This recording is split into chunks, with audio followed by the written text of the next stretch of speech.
I'm right behind Home Depot.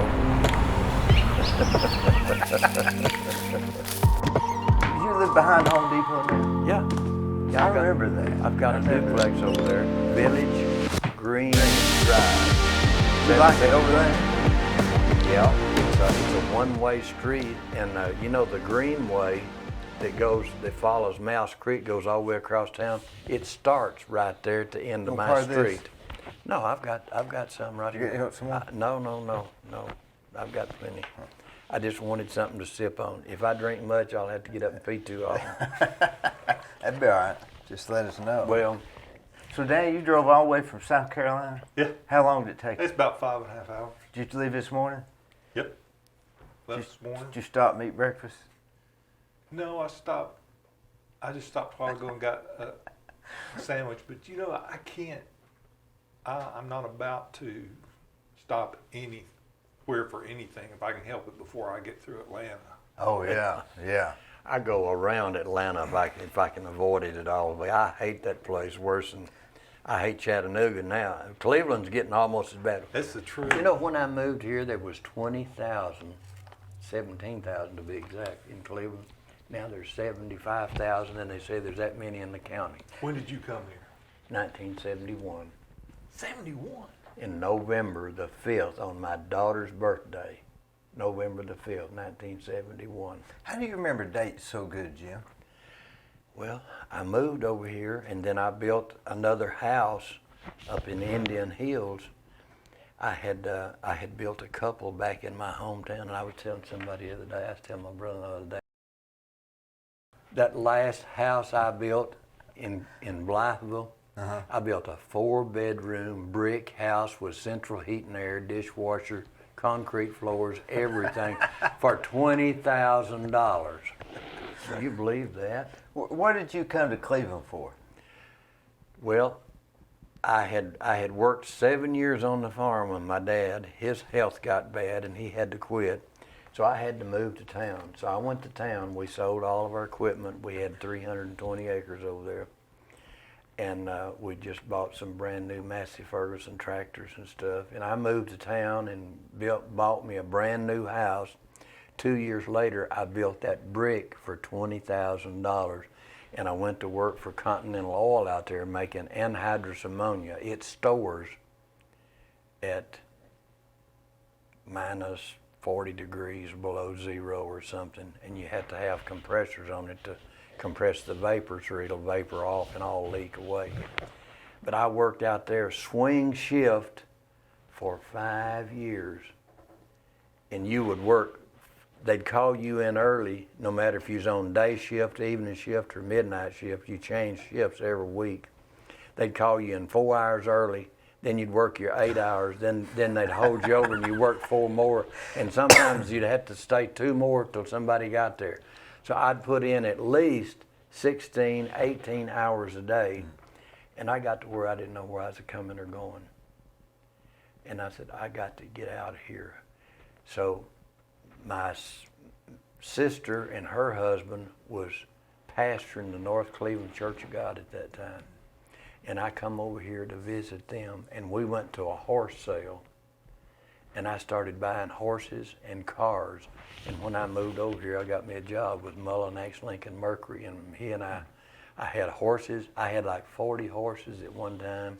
And I had my yard full of cars for sale. And I was still working for Don Mullinax. But, and then I got into furniture. And then in '76, I went into real estate. Did Dad buy that black Thunderbird from you? I don't know. I got him to buying cars, I know that. With a red interior. He and I went into real estate in '76. For anybody watching, this is John Paul Douglas's son, Danny Douglas.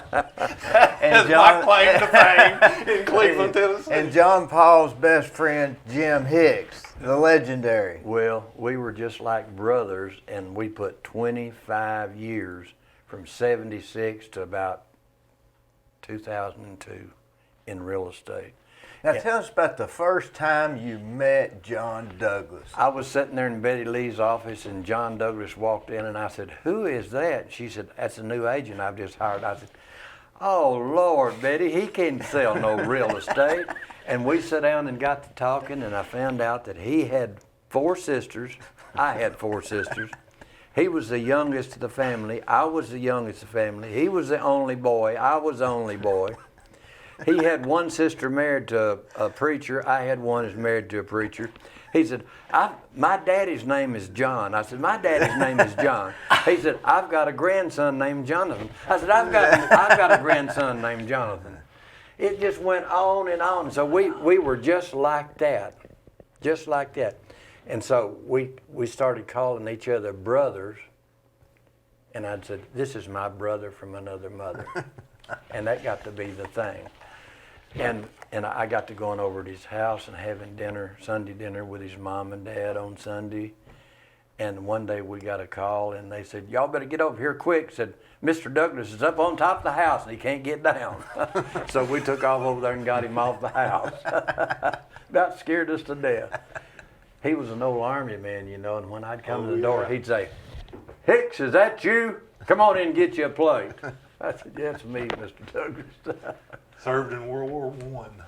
He was from Decatur, right? No, Dad was born in Newcomb, Tennessee. Up north. A suburb Yeah. of Jellicoe, Tennessee. Yeah, that's right. Right. That's where Jim Sharp's from. Right. He was one of a kind, that Mr. Douglas was. He was a character. How did they end up here? Dad had a sister, Aunt Ruth, that I think she was one of the 4. I think she was a genius. She was basically the middle one.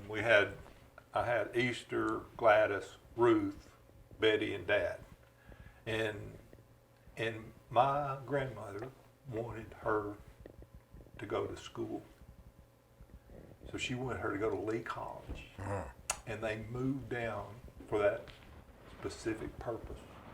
You know, it's just, and she never did, and she didn't go. Huh. But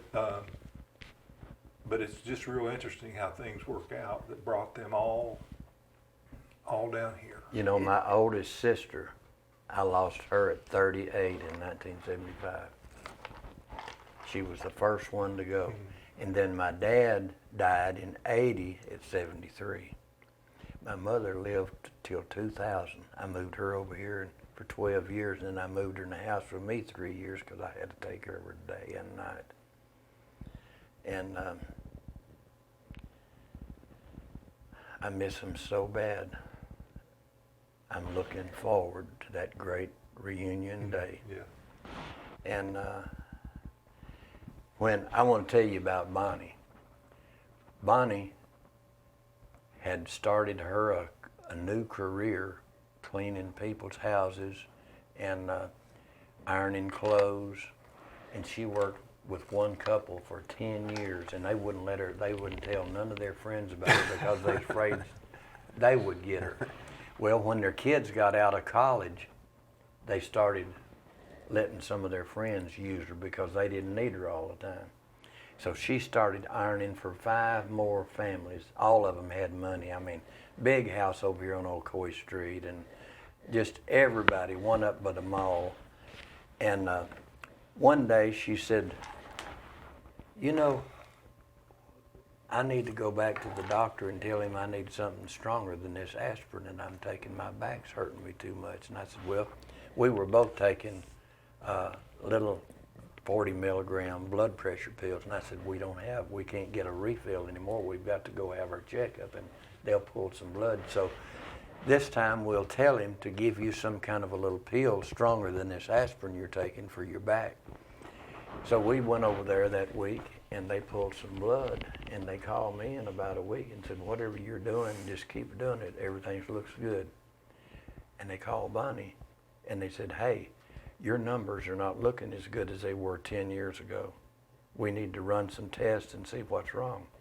So they pulled us into the hospital, and then about that time John died. We'd been going up to see him.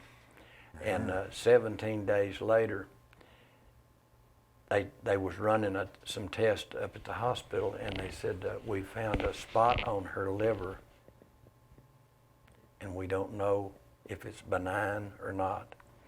Well, the next morning they called me in there at 9 o'clock and said, we found it, and I think we can treat it. And I said, oh, good. They called me back in there 2 hours later and says, it's in its 4th stage. Said, we can't do nothing about it. That was on Monday. She died at 3 o'clock Wednesday. Now, I thought we was going to the doctor for an aspirin, and I buried her. I mean, I had no idea. While she was in the hospital, her liver fell down and come apart. That spot on it, she had fell down the stairs and jarred that, and it started getting worse. And she didn't tell me. She said, I ain't nothing wrong with me. Don't even take me to the doctor. But that liver come apart, and that cancer just got all in there. And I didn't even carry her back home after that. That was one of the saddest funerals I've went to. That was 17 days after we buried your daddy. And then I buried 2. You remember me coming to see you after that? I do. I remember you was at the funeral. I was at the funeral. Yeah. But I remember, I came like a week later, and you still weren't over it. Let me tell you something. I sat on the couch. I had a 5-bedroom house, big house over there.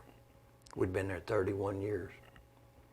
I sat there on that couch for 3 weeks before I couldn't go to bed. You had the Western Channel on.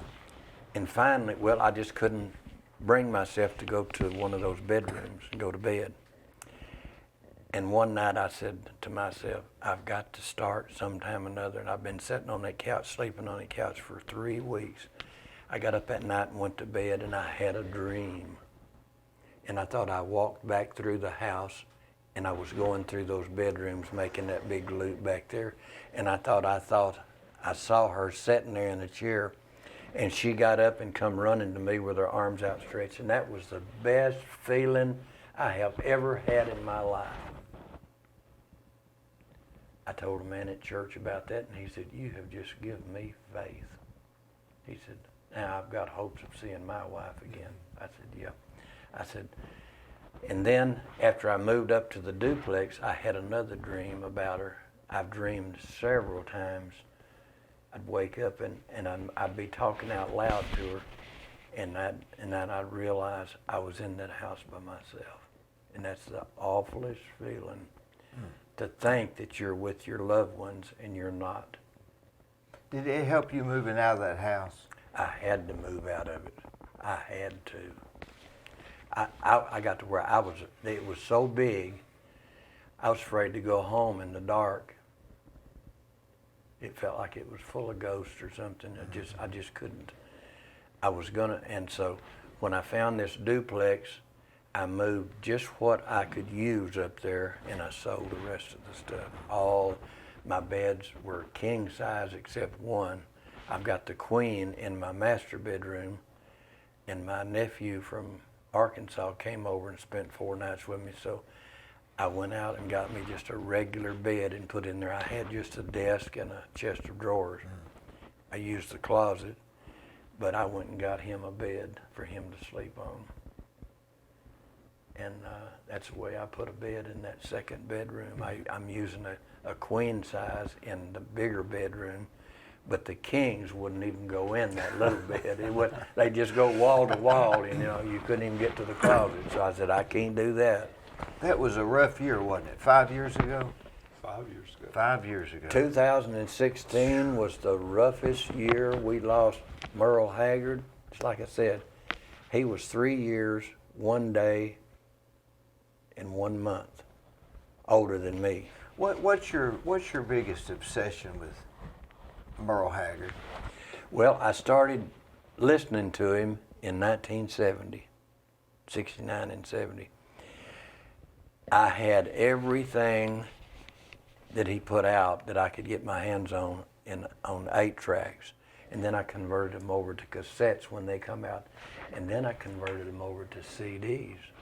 And now I've got a a container about that big with probably 60 CDs, everything that Merle, he wrote 250 songs and sung and recorded 450. And I'm fixing to give them all to my son in Oklahoma. He's coming over here this summer, and I'm going to give them all to him. And I went to 3 of his singing things one weekend. I went Friday night at the Civic Center in Chattanooga. Saturday night I went to Calhoun, Georgia. Sunday night I went to Pigeon Forge. I went to 3 of his concerts in one weekend. That's pretty good. You think he sung more about with feeling? Yes. And the last year before Bonnie died, her daughter, Sonia, in Chattanooga, for Christmas gave us tickets to a concert of Merle's at the Civic Auditorium in Chattanooga, and she went with us, and we watched Merle Haggard, his wife, and his son is playing with him, and Merle had 2 brand new big buses parked back there. We went back there and toured his buses. Yeah, he went to jail, right? Didn't which one? He Reagan pardoned him, maybe. He went to work when he was too young, and there was a law against hiring young people like that underage, and they caught him and they put him in jail, and Reagan pardoned him because he was writing songs, and that's when he wrote, well, of course he wrote Today I Started Loving You Again, and he wrote The Bottle Let Me Down, and he wrote Okie from Muskogee, and while he was in prison there, he wrote, a warden led a prisoner down the hallway to his doom, and I stood up among all the rest, and I told the warden, let him sing me back home to a home I used to know. Take me back home before I die. And then he wrote where they caught him and said, I went to prison, and said, he said something about he was in there with a lifetime, and he said that was the only thing that wasn't true about it. He said, I just made that up, put it in the song because it sounded good. And Reagan pardoned him, and he died. In fact, he was supposed to have been on George Jones's 50th anniversary get-together. I've got it recorded on TV right now. It says Merle Haggard, it tells who all will sing one of George Jones's songs, and it's got Merle Haggard's name on it. And I watched it for 2 hours, and Merle never come on. But Merle didn't show up for it, and George Jones sung one of Merle Haggard's songs. And so I've got that recorded. And I've got Merle recorded on several musicals recorded out there in Texas. The last 2 years, him and Willie Nelson toured together. And my radio on this car that I bought for Bonnie had a Sirius radio on it, and Willie Nelson had a radio station on there, and we kept it on there all the time. And they would talk about where Merle and Willie was on their tours. And one year, there they said, and oh, by the way, listeners, said, Willie has wrote a song for the album, and Merle has wrote a song for an album, and it's going to be coming out in a week. So I went to Walmart and bought it. And the one that Willie wrote, well, first thing, the one that Merle wrote was, I'm just sitting here thinking about old Johnny Cash. And the one that Willie wrote was, roll me up and smoke me when I die. Sounds like him, doesn't it? It does, yeah. Do you think somebody like Willie Nelson gets tired of singing those same songs? You know, And he sang I mean, slower. wouldn't that wear you out? He sings slower all the time. You think so? Yeah, I know he does. If he's singing a song, he drags it out and talks through it. He don't even sing it no more. He just. How old would Willie be? Oh gosh, He's something under 100. I don't know what he he is up there. How did Waylon Jennings fit into your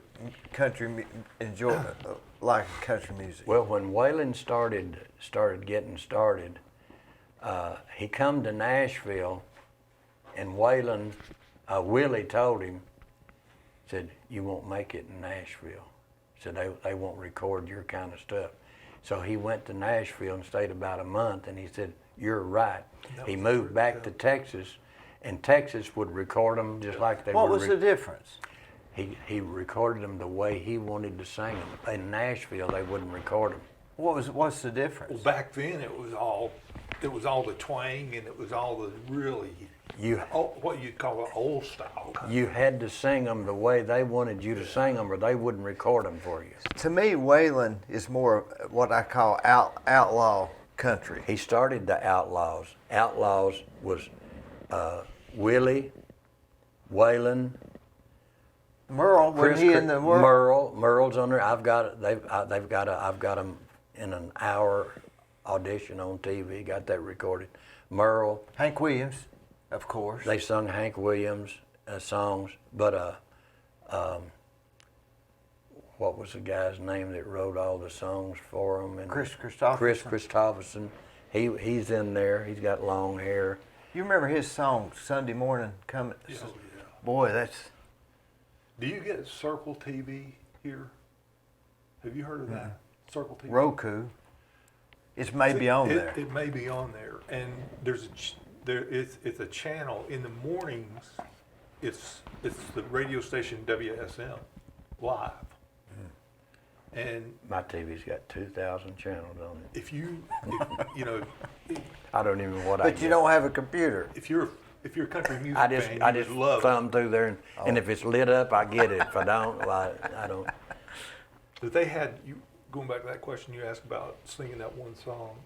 They got a guy on there that hosts this program where two people just sit down and talk. And they had Darius Rucker on there the other day, and they got into that very subject, talking about these songs that became hits, and they both just said, "We get so sick and tired of singing this or that," but the fans won't let them. They won't let them stop. They won't let them stop. We don't want to hear Willie Nelson singing Jingle Bells. Alan Jackson has a gospel album out right now, and on all of the advertisements, every one of them, no matter what channel it's on and no matter who they're sponsoring, it says if you buy it right now, they'll throw in an extra album in tribute to Merle Haggard on his gospel album. Did you ever sing karaoke with John Paul? Yes, went to his house and done it, and he and I. He had a machine. I know He he had did. one of the first Oh, he had machines. the I know Yeah. he did, but He was, when he first started, he really wasn't that good, but he became a really good singer. Did you know he used to sing in a quartet at church? Had no clue. But I know the more he sung, the better he got. What was it he sung? Well, he sung Vince Gill's "High on the Mountain" was one of his favorites. But what I was going to tell you, I sung everywhere. I sung with the quartet over at the VFW and the B&B and everywhere. And Remember the B&B days? he'd say, "I just don't know how you can do that." And I would get up there and do karaoke. And one night we agreed at work that we was going to go to Chattanooga. They was going to have karaoke At down- Anchors? At Anchors. I got down there, and John was the first one on the stage. I never was so shocked in all of my life. I said, I think "John is singing?" They said, "Oh yeah, he comes down here a lot." He's been sneaking off and going down there and practicing up, I guess. I remember that because I had to drive him home. I would take him down there. And I said, "I cannot believe you." I said, "The first man on the stage to come out was you." And they told me you'd been coming down here and singing. But he was not. They would play that Macarena song, and he would get up and dance to that. But him and Ann would sit, and they'd say, "I just don't see how you get up there and do that in front of everybody." I'd get up. And one day I was out the river, parked on the Tennessee down there, and this Calfee boy was there, him and his family, and I said, you know, I have a hard time going anywhere where they got a band that they'll play Merle Haggard stuff anymore. He said, you need to come over to VFW. He said, I can play anything he's got, and I'll even let you sing it. And so that next week, I went to the VFW, and he was there, and when I walked in, the first song he played was Merle Haggard, and then he called me up there, and I sung 2 or 3 of them. And I said, man, I like this. And then after a couple of years after that, he quit playing in the band and started having karaoke down at the Elks Club. And I started going to the Elks Club regularly. I remember the Anchors and VFW. Y'all went to a bunch. You never did get into karaoke, did you? Yeah, Dad got me into it. Oh, did? Yeah. I've had- but I think he enjoyed the Legion. Yeah, Karaoke. yeah, as much as any of I've them. had 3 karaoke machines. Yeah. The last one was a good one. I paid hundreds of dollars for it.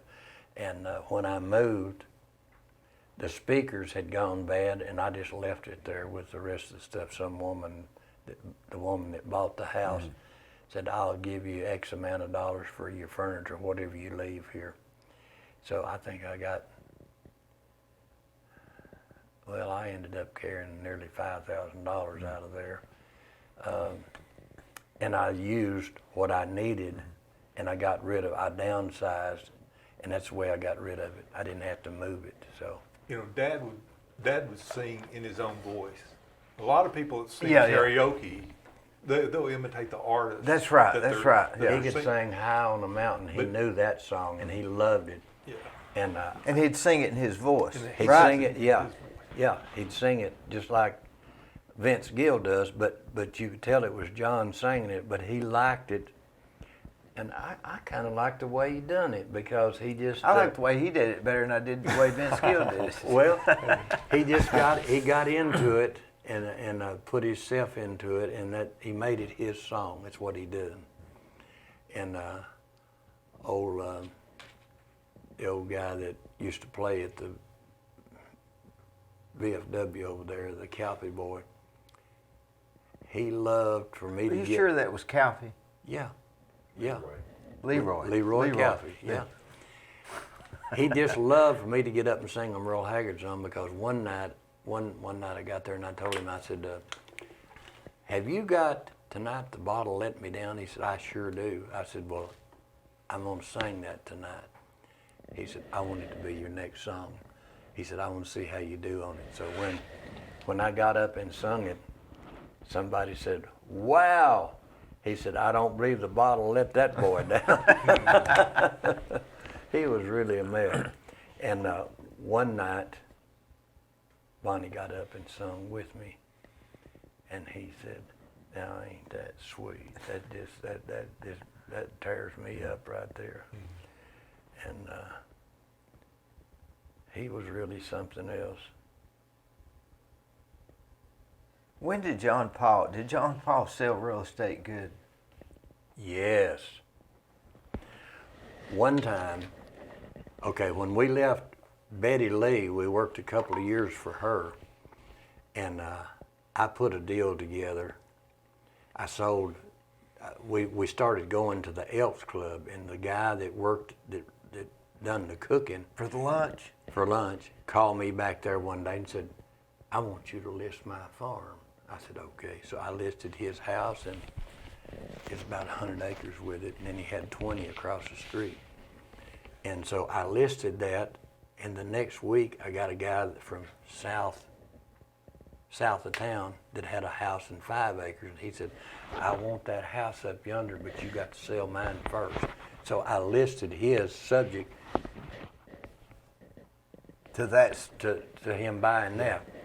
The next week, a guy had a little old house down here on the south end of town, said, I want that house in 5 acres, but you got to sell mine first.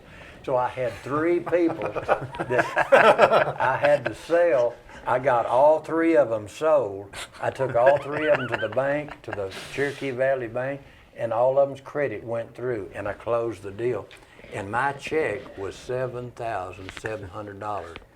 And Betty thought that was so wonderful till she made a picture of that check of $7,700 and hung it there in the office where we had our business. And she said, y'all, this is the way it's done. Anyway, 2 years from then, John and I, well, John went first. He went to Gentry Real Estate. And he kept trying to get me to come down there. So one day I called Billy up and I said, I'm thinking about coming down there. John's wanting me to come down there. He said, well, I got a spot for you. I said, well, instead of us getting 25 or 30% for selling the house, I want 35, and I want John to get 35. He said, if you'll come down here, you got it. So I got John a raise and he won too. And so he put on a contest that year, and he said, now y'all you got to win it. You got to sell 5 houses, you got to list 5, and you got to do this and you got to do that. Well, we had it done 3 weeks ahead of time, and he bought us a ticket to Vegas. When we come back, he put on another contest to go to Hawaii. He said, you got to sell 5 houses, you got to list 5 houses, you got to sell 5 baby farms. And I had it all done, and the last day the contest was going, I had a man that I was just about to sell me another baby farm, and I couldn't get it done that day, and so the contest was over, and the next day the man come in and I sold 2 of them. Oh, you didn't win the contest? I didn't win the contest to Hawaii, and John didn't either. We lost that one. You did most of the paperwork, right? John wasn't much into paperwork. He'd love for me to do the paperwork. Yeah, I He can loved believe me that. And when we went, Billy Phillips had a heart attack, and when he went to the hospital, he left a sheet of paper with all the rules for us to do, what time to be there and how long to stay and when to go. John didn't like it at all, and he said, this is when we need to go open my office, and I've been looking at one down here. I said, well, let's go look at it. We went and looked at it that day, and he got it that day. The next day, we moved into it. We didn't have nothing in there but a desk, didn't even have a filing cabinet. I sold a house. And we didn't have enough. We couldn't even close it. All we could do was write it up. Remember that time we went to that guy's house, we went to a house and we was going to buy a foreclosure, and it was supposed to be vacant, and we started to go in, and there's this big old guy come to the door. Remember that? Yeah. And me and John Paul started headed towards the car, and he said, "What do y'all want?" You said, "Oh, we buy, sell, trade, rent, lease." By the time you got through with that sentence, we was all in the car. All you could hear was 3 doors shut. And John Paul went back and bought it. We got to go. He went back and bought it later. We got to go into farm sales, and we auction them off. And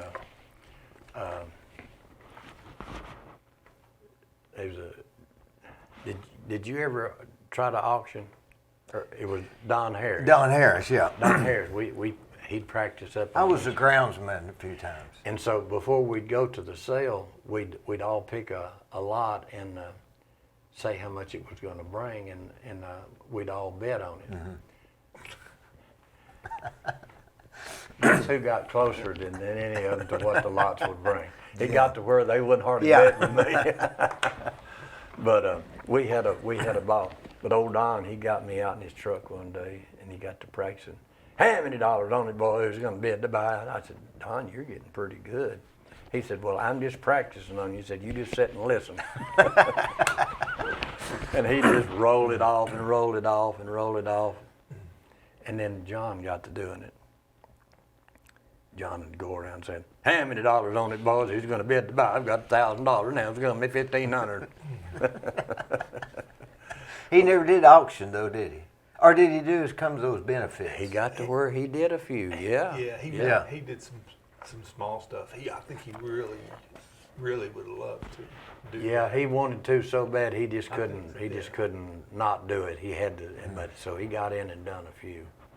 It was almost like karaoke. He just had to try it, right? Yeah. Well, it was something he learned to do pretty good, and he loved it so well. He was just determined he was going to do it, and he did.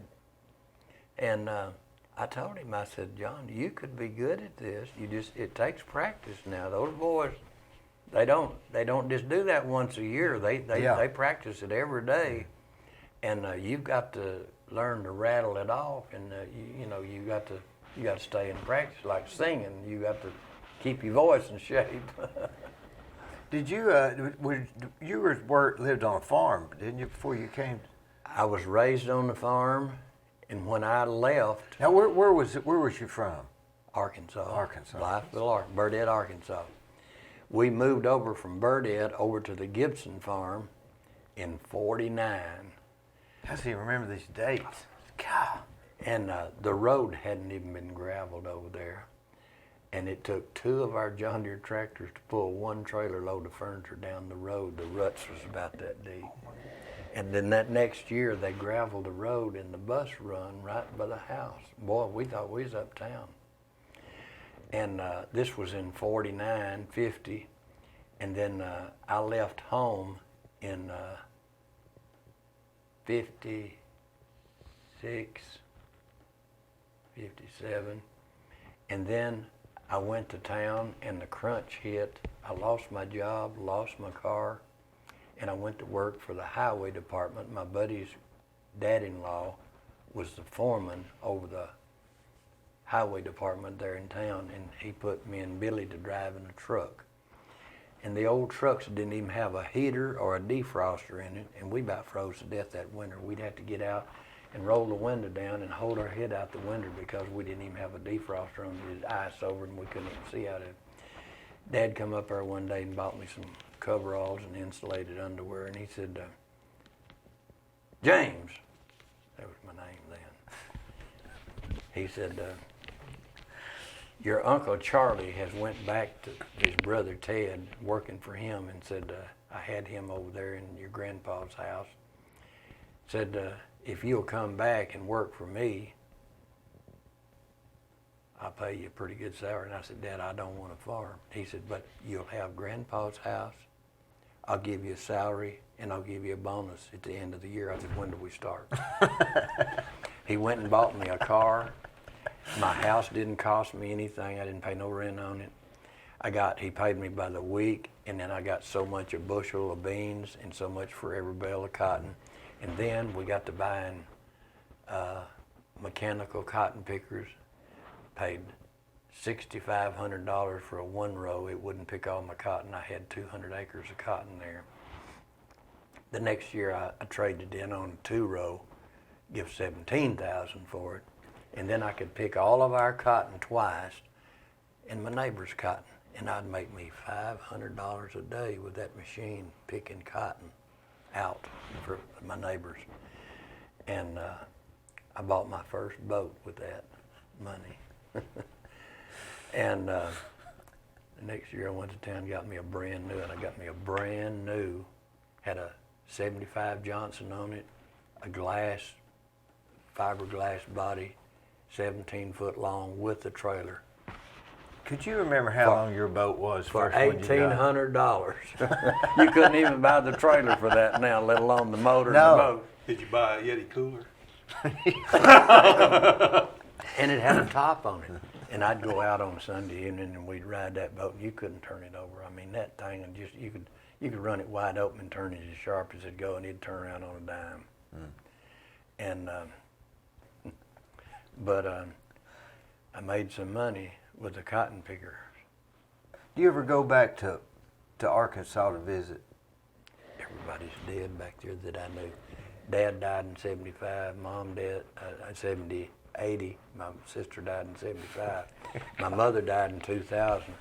Everybody I know over there is dead and gone. I wouldn't know one soul probably. Everybody that was in church, I went to church back then. What religion were you raised? Church of God. And I was the Sunday school superintendent, young boys teacher, song leader, sung a quartet, men's quartet. And Danny May, the Mays, pastored our church when I was just 6, 7 years old. And their son, Danny May, was my buddy. We would run together. When I came to Cleveland, he was pastor of the North Cleveland Church of God. Danny May was. And you knew that? I knew Yeah. it. And I moved my mom over here, and she started going to church, and I started going to Are church. they still here? No, the Mays are gone. And the other guy that took his place, he was here about 6 or 8 years. He's gone. And Reverend Williams is there. Oh, man, he knows that Bible backwards and forwards. He don't even have to open it up. He can quote you every scripture that's in there. I've never seen anybody like it.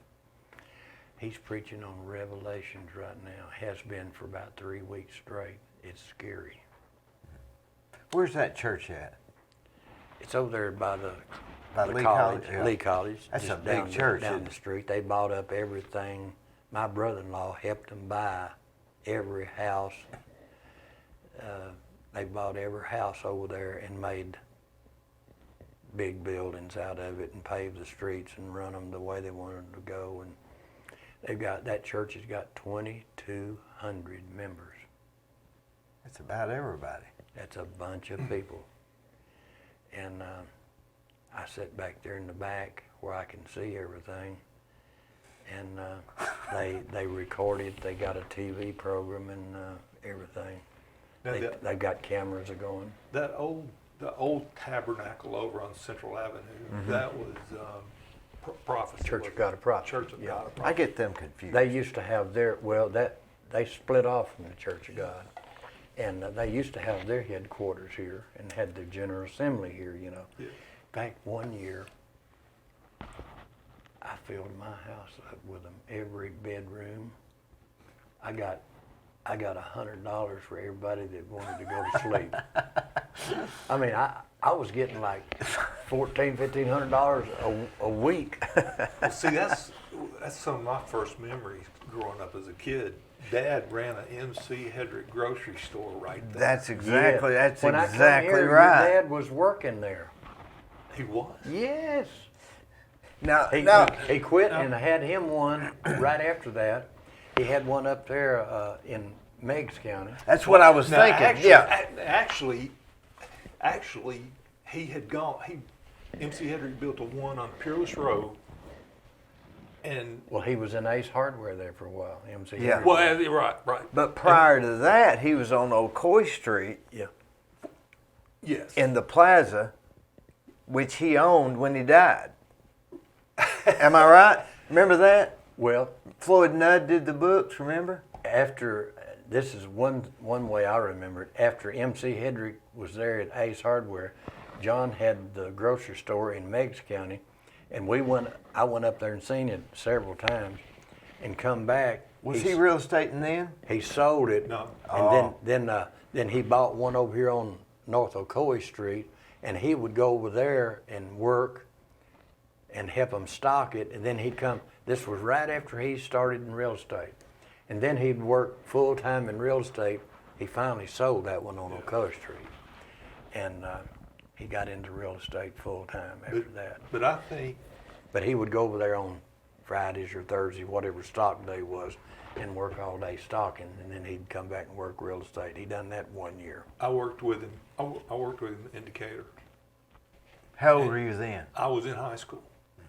And Was he- that the one in Meigs County? Yeah. Yeah, well, And I think if it hadn't been for his wife at the time, I he believe would you're have right. kept that for a long time. I believe you're Because he right. loved it up there, and I did too. We had a ball. She didn't like it up there, if I remember right. long about that time, John talked me into, he wanted to go to the VFW up there somewhere. And we went up there on I don't know, it was a Friday or Saturday night. And we got up there and everybody had a gun in their pocket. That scared us to death. We was afraid to ask anybody to dance, afraid we'd ask the wrong person, you know. And when we left, the yard was full of cops. And when we left, I wiggled a little bit and they pulled us over and put us in jail and got in my car. And we had to spend several hours in jail. And the next morning, John knew the sheriff up there, and he come down and he said, "What are y'all doing here in my jail?" And John said, "Oh, they pulled us over last night." Said that we left the little place up there. He come over and unlocked the door, and he said, "Y'all go get that in that car and go back to town." Well, we never was so happy to see him. You know, I was with him one night at the one of these places, and this guy kept giving him the evil eye. You know, like he was going to beat him up or something. Anyway, so you know John, how he's quick on his feet. The guy come over and looked at him, and John Paul said, "What's your name?" The guy said, "Eddie." He said, "Is that you, Eddie?" And the guy was afraid that he knew him. You know, didn't want to start a fight then because he thought he knew him. He said, "Is that you, Eddie?" He said, "I hadn't seen you in years." Me and John could go out and eat all the time we was in real estate. If we went to eat somewhere, we could not go into a restaurant without there'd be 8 or 10 people come over and tell us who they were and want something, want to list a house or sell a house or something. He had a magnetic personality. Yeah, you know. He knew everybody, and before long, you knew everybody. Yeah. I watched what. That's true. You know, you go into any kind of retail place these days, and this has been going on now for a long time. But you'll go in there and you'll see the regional manager and the store manager, and these 2 or 3 guys clustered together at the front door, and they'll never speak to the first customer that comes in. Yeah. And they're watching how this employee's doing that or that. And Dad knew what was going on with the employees, but there wasn't a customer that would come in or leave that store that Dad wouldn't speak to. They knew him. And they knew him, and he was their friend. And Yes. when he would go from one store to the other, well, this whole cluster of customers would just follow him there. I've got a true story. This is a true story. You'll think I'm making it up. It's a true story. So me and John were building the motel Douglas Inns. You know, and so we got about a third of the way through, and they said we didn't have a sprinkler, and they locked the building down. Could not build it no more. Didn't have a sprinkler, and didn't have a sprinkler plan. Well, I go to get a sprinkler plan. It's real expensive. Anyway, so me and him go to Nashville. Here I've got these plans with me. And we've had to go park in the back of the inspections office down there where they review all the state things that have to be reviewed. So we're walking around the back side, and we're walking past the smoking section. And I'm trying to say, John, we need to figure out what we're going to say to these people because we've got interest. This is when interest was higher, and it was a big deal to be shut down. And so he's walking by, and he starts talking to these people outside smoking. And I said, "Come on, John." I said, "We got to get in here. We're going to be late." So he kept talking to these people, and I'm thinking, John, we've got to figure out what we're going to say when we get in here. This is trouble. Well, these people kept following us, and he kept talking to them. We get on the elevator. He's still talking. So finally, as we go up floors and people get out, there's still one guy there. We get off I think it's the 4th floor, and we walk in. I said, "John," I said, "we've got to figure out what we're going to say." About that time, the receptionist says, "Can I help you?" And I said, "Yeah, we're here to see Mr. So-and-so." She said, "Well, right there he is. He was that guy that was on the elevator with us that was in the smoking section that John Paul was talking. We was in and out there in 15 minutes. That's a true story. I believe It could have been real trouble. I believe. And it's, you know, and there's not, a lot of times what happens, I mean, when somebody like that has that kind of drawing personality, a lot of times it gets abused. Yeah. And John's got abused. He got taken advantage of a lot, didn't he? Well, there was a few people that made fun of John. Because he was so Friendly easygoing. and easygoing. But I've seen him get mad, hadn't you? Yeah, I have. Yeah, I have. But I've seen people abuse his friendship, and there was no call for it. But it happened anyway, And that just goes to show you, you don't play politics with people. You don't wear another man's name on your cap. There'll be some crazy person come along and shoot you. I'll give you for an instance. I heard just this week, there was a man around here somewhere, not very far from here, walked into a store, and the woman at the cash register said, "Sir, I'd like for you to wear a mask if you've got one." He got so mad he went outside and got his gun, come back in and shot her. That's crazy. That is crazy. And they say that this year, now, and this, we haven't even been in this year full 6 months yet, there's already been 286 mass shootings. There's been over 300 people die, and there's been over 1,200 injured. Mass shootings. The crazy people Are you with guns saying are going to kill us mass? all. Yeah. Mass. Massacre. Mass shoot. It's giving you me. See, one guy shot 12 people. He went in over there in Texas, El Paso. He worked there for 5 years, and they said he'd been saying, I'm gonna kill me a bunch of people. And one day he walked in. He had like 6 pistols and 2 or 3 long-range rifles, and he had about 200 or 300 rounds of ammunition. Before they stopped him, he killed 12 people and then shot himself. And he run on to some people and he said, "Sir, you get back. I'm not going to shoot you. I'm hunting somebody else." He was crazy, He wasn't was hunting individuals that he didn't like that worked there, and they were all between 24 and 48 years old. I've heard this told, but this actually happened to me. We were on the way to the beach, and I went pull in a McDonald's and get a cup of coffee. And I walked in there, and she said, "Sir, I can't serve you without a mask." I said, "Kid, just coffee." Wouldn't do it. She reached over behind the counter. She had a stack of masks like this. Reached over behind the counter, grabbed a mask, and handed it to me. Put it on. She sold me a cup of coffee. Yeah.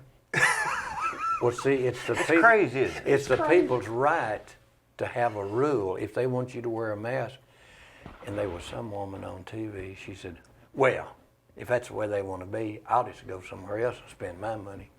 I'm not going to wear no mask." I guess both sides should have the right. And I thought, well, if you haven't been vaccinated, then you're the one it needs to kill. Because they don't believe, they didn't believe, they thought it was a hoax anyway. They didn't want to get the shot. Yeah. They wasn't going to wear a mask. So I thought, well, that's all right if you don't want to wear a mask, but you ought to think about the other people that you're going to give it to. There was one family on there, him and his wife and 3 kids all caught it and died. Now somebody caused that. They didn't cause it themselves. Somebody else give it to them. So, and there's kids under 17 that can't be vaccinated yet. So, and there's old people with diseases and got things wrong with them that they can't get the vaccination because it will cause them harm. So, even though we've been vaccinated, as long as they say wear a mask around, we're in close to those kind of people, we need to protect them. Now, if you're outside, you're more than 6 feet apart, you don't have to have a mask on. You won't give it to them. But if you're in a room, if you're on an airplane, and they just told yesterday on the news, the big planes has really picked up millions of flyers. I bet. And there's done been, one company had like 1,500 people already refusing to wear a mask, and they're having to throw them off the plane. Well, I could see if you're They on a can't- plane, you're closed in, and And the boats won't let them get on there unless they've been vaccinated or wear a mask. So that's their rule. So you've got to learn to go by their rule as long as this thing exists till they get a good handle on it and to get everybody vaccinated. And right now, there's not but about 40% of the people fully vaccinated. There's some that won't get vaccinated. There's some that can't. The young kids under 16 can't get it yet because they hadn't got it approved for them.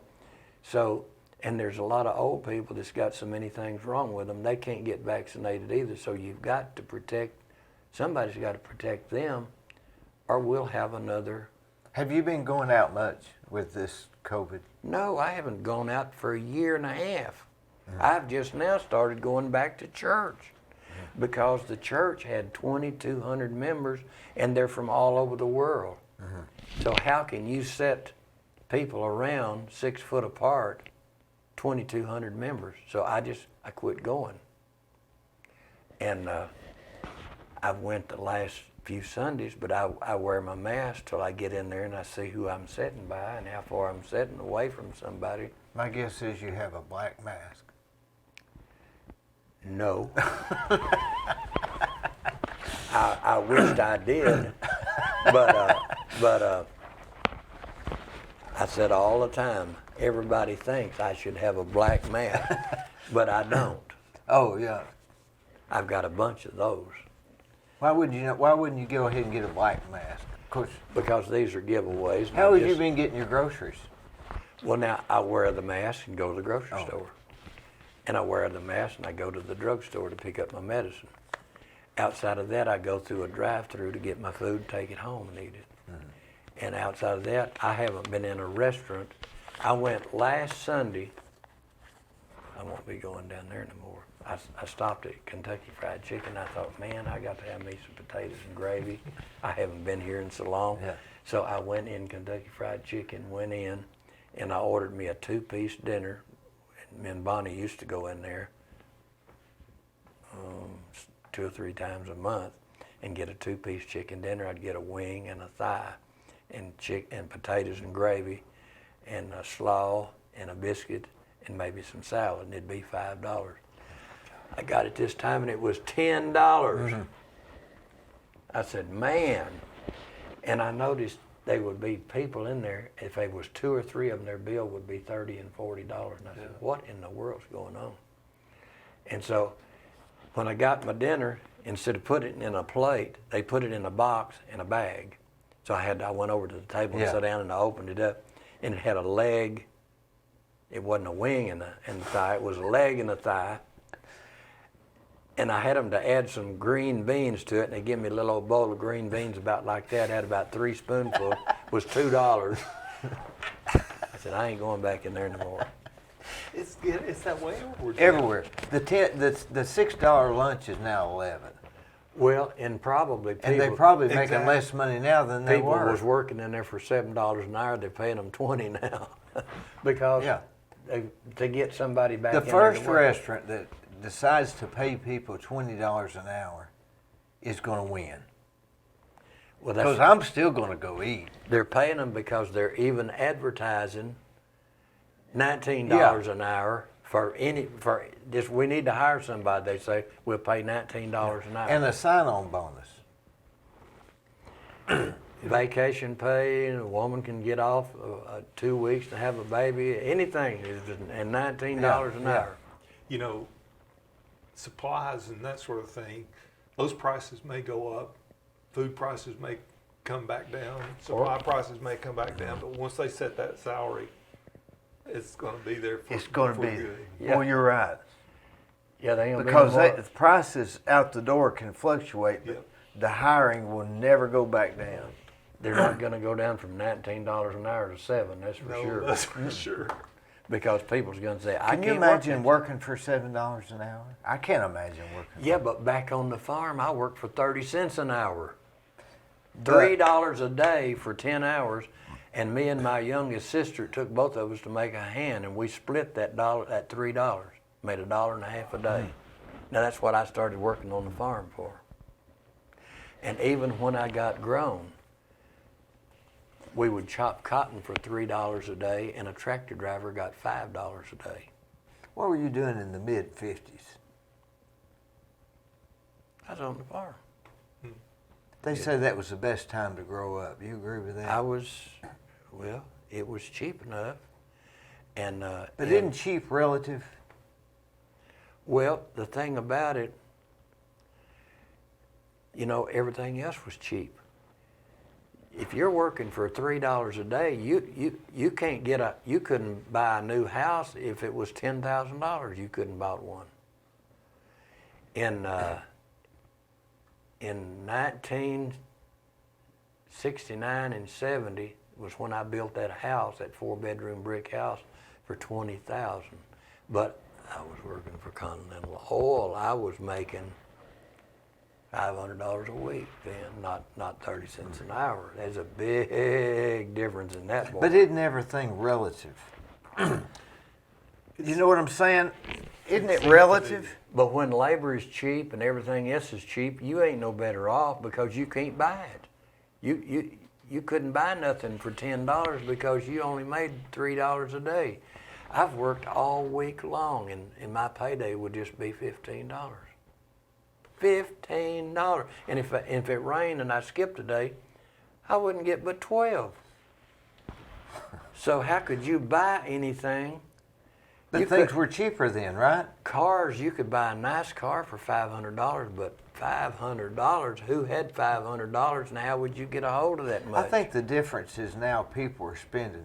I mean, back when you were in the early 50s, they wouldn't have gone to Kentucky Fried Chicken anyway, right? There wasn't even one there to go to. You know, one of the main things that we done and we thought was a treat, we'd go to town, it was 10 miles, we'd go to the Burger King and we'd get a burger, a fry, and a Coke. And it'd all be less than $1. Mm-hmm. And that would be a night out. Mm-hmm. There wasn't no Sunday. A burger or a hot dog was 25 or 30 cents. A fry was 25 cents. A Coke was 15 or 20 If cents. you saw a penny laying down, you picked it up, right? Yeah. Will you pick up a nickel at a gas station? Yeah. Do you, Jim? I would now because I've done it all my life. Because it's not going to do much good, but I still pick it up. I still pick it up. Even if it's dirty? Yes, yeah. To me, it's just That reminded me. I pick them up anyway. I went through Checkers today for lunch and I go and get me a chicken bite box. Normally it'll have 18 chicken nuggets in it and seasoned fries. Now when I first started getting it, it had seasoned fries and I thought, man, that's good. And I got to going so often till they started calling me a regular. And that little old girl in there, she said, I seen you coming the other day, and I hollered at that little girl, and I said, you're going to need a chicken bite box because I see him a-coming. And when I drive up to the microphone, they'll say, you want your chicken bite box? I said, yes, ma'am, give me some honey mustard with it. Well, now instead of giving me one, they give me 2 or 3 honey mustards. Yeah. And they give me a whole handful of napkins. And instead of getting 18 chicken nuggets, this one old lady, she told me one day, she said, man, I hadn't seen you in several days. I said, well, I come different days of the week. She said, you watch that box, I've got it crammed full. And when I got home, I opened the box, and my Lord, it had 42 chicken nuggets in it. And the French fries was just hanging out of the box. That's pretty good. I couldn't even eat them all. I mean, that's why you can't pay them too much money to work at the window. And it's only $2.73 tax and all for the whole box. Speaking of that, and it went up a dime the other day. It was $2.62. Remember, speaking of that, remember when John Paul owned the hamburger place on my Wildwood God. Avenue? I sold it to him. Oh, did you? He worked. Oh, you owned it first. I owned it for about 5 years. What was the name of it? The Quick Burger. That's the hardest that man ever worked. He said they would take his profit and hand it out the window. Hey, They'd hand food out the window. And that's why he worked there. When I bought that, Because he kept them from They're stealing. stealing him blind. when I bought that thing, I was dipping hard ice cream. I was dipping on the weekend. I was dipping 5-gallon buckets, just wearing my hands out. So Where at? Wildwood Avenue. You was working there. Yeah, I when I bought it. But who'd you buy it from? I bought it from this old couple that just decided they wanted to sell it. It was some of Bonnie's friends, and her and I ran it. And anyway, I was dipping 5 buckets of hard ice cream a weekend, and I went to Chattanooga and bought me a soft ice cream machine. And I could pour that thing, I could pour 2 gallons of soft ice cream in it in 10 minutes. I got a triple head on it. I could put out vanilla, chocolate, or a swirl. And I went, instead of having 4-ounce cones, I went and got me some 6-ounce cones, and I would sell them big 6-ounce cones full, stacked up about that high for $1. And I paid for that machine in 2 months. I sold so much ice cream. When did Dad buy that from you? Well, I kept it about, let's see, 1982. I kept it about 4 years, and I sold it to him. I went in there one day and I told him, I said, I want to find somebody that'll buy that Quick Burger down there. I said, Bonnie wants to run it, and I need somebody to sell it to her. I want the money out of it because I want to get back in real estate. And John said, I want it myself. I don't want to loan you the money. I want to buy it. So I just sold it to him. And they stole him blind, boy. He couldn't. For I was making clearing, hey, as long as I kept it, it never failed to make me $1,000 a week, pure profit, above food, labor, everything. But when he got it, they stole him blind. He couldn't make profit from nothing on it. They would just steal it and tote it out the back door on him. And that's why he had to be there to slow that down. And you remember that? Oh yeah. How old were you then? I was. Had he already 20 come back from? I was 23. Oh, he had already come In back 80s. from. That was in the 80s, the mid Early 80s? 80s? Or mid 80s. Well, So I got it in like 82. Oh, so the real estate market had just tanked. Oh yeah, it was going like crazy though. Before? Before. And then it stopped? And I got into that, and after about 2 or 3 years, I decided I wanted back into real estate because it was moving good. And I asked John about getting somebody to sell it and make the interest off of it, and he said, no, I don't want to just buy it for her. I want it. And he convinced me that he wanted it because he made me an offer on it, and I took it. And so I got back into real estate, and he started working down there because they was selling him blind. Stealing him blind. At some point in there, he bought somebody's Lance cracker route. He bought the van and everything. And that I bet lasted, that lasted. that lasted for about 30 minutes. That was not for him. I got him started buying cars, and the next thing I know, he was going off and buying them, and he had them stashed everywhere. He even had one guy that went into business with him, and they had cars on an old lot somewhere. I remember that. But I took him out with me one day. I said, come here, John, I want you to go with me. I want to go buy this old guy's got a car. I said, Don Harris wants me to get him something real nice for his wife. And I'd done seen the little old car, so I went by there and I took my money out of my pocket. And when I walked up to the door, he was sitting on the porch. I said, I'm going to give $450 for that car.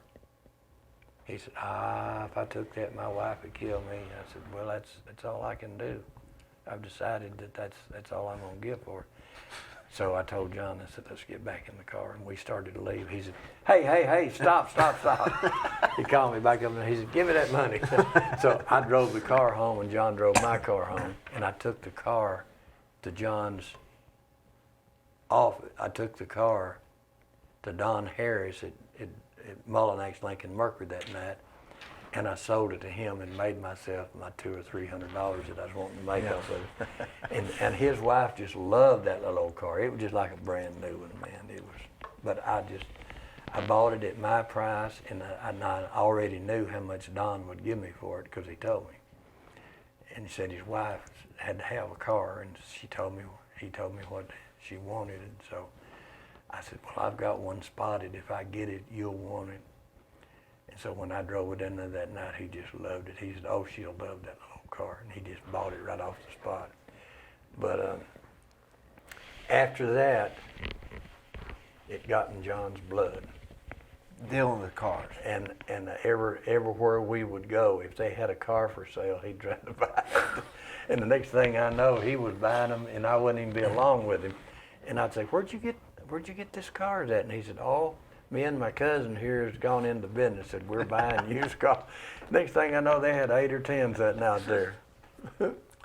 He could talk. He had a way of calming people down that were irate too.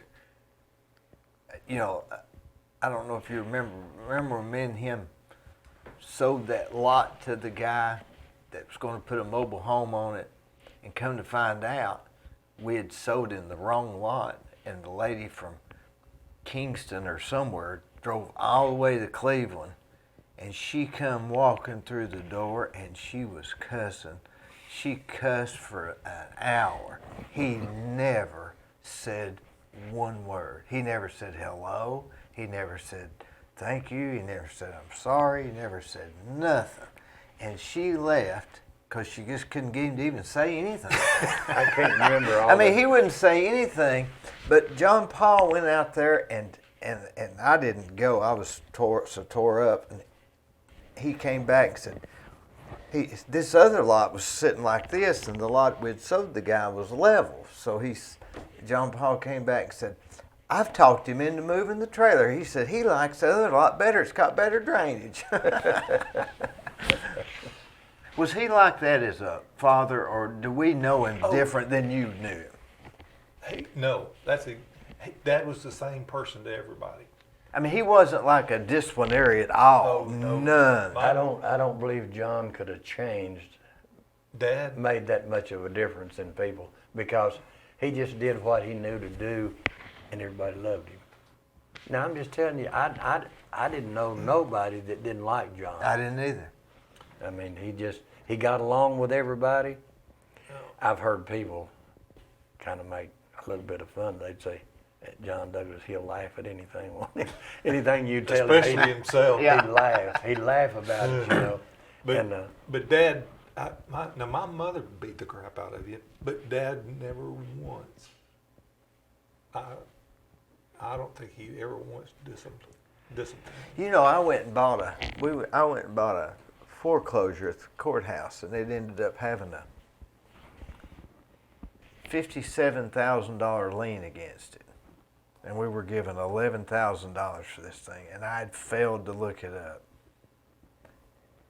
And I met him at the Waffle House. I said, "John, I got some bad news. That house we bought for $11,000 has a $57,000 lien." And the only thing he said was, "I guess we shouldn't finance it." I thought he was going to make me pay for it, but you know, we sold that later, and I think we made like $23.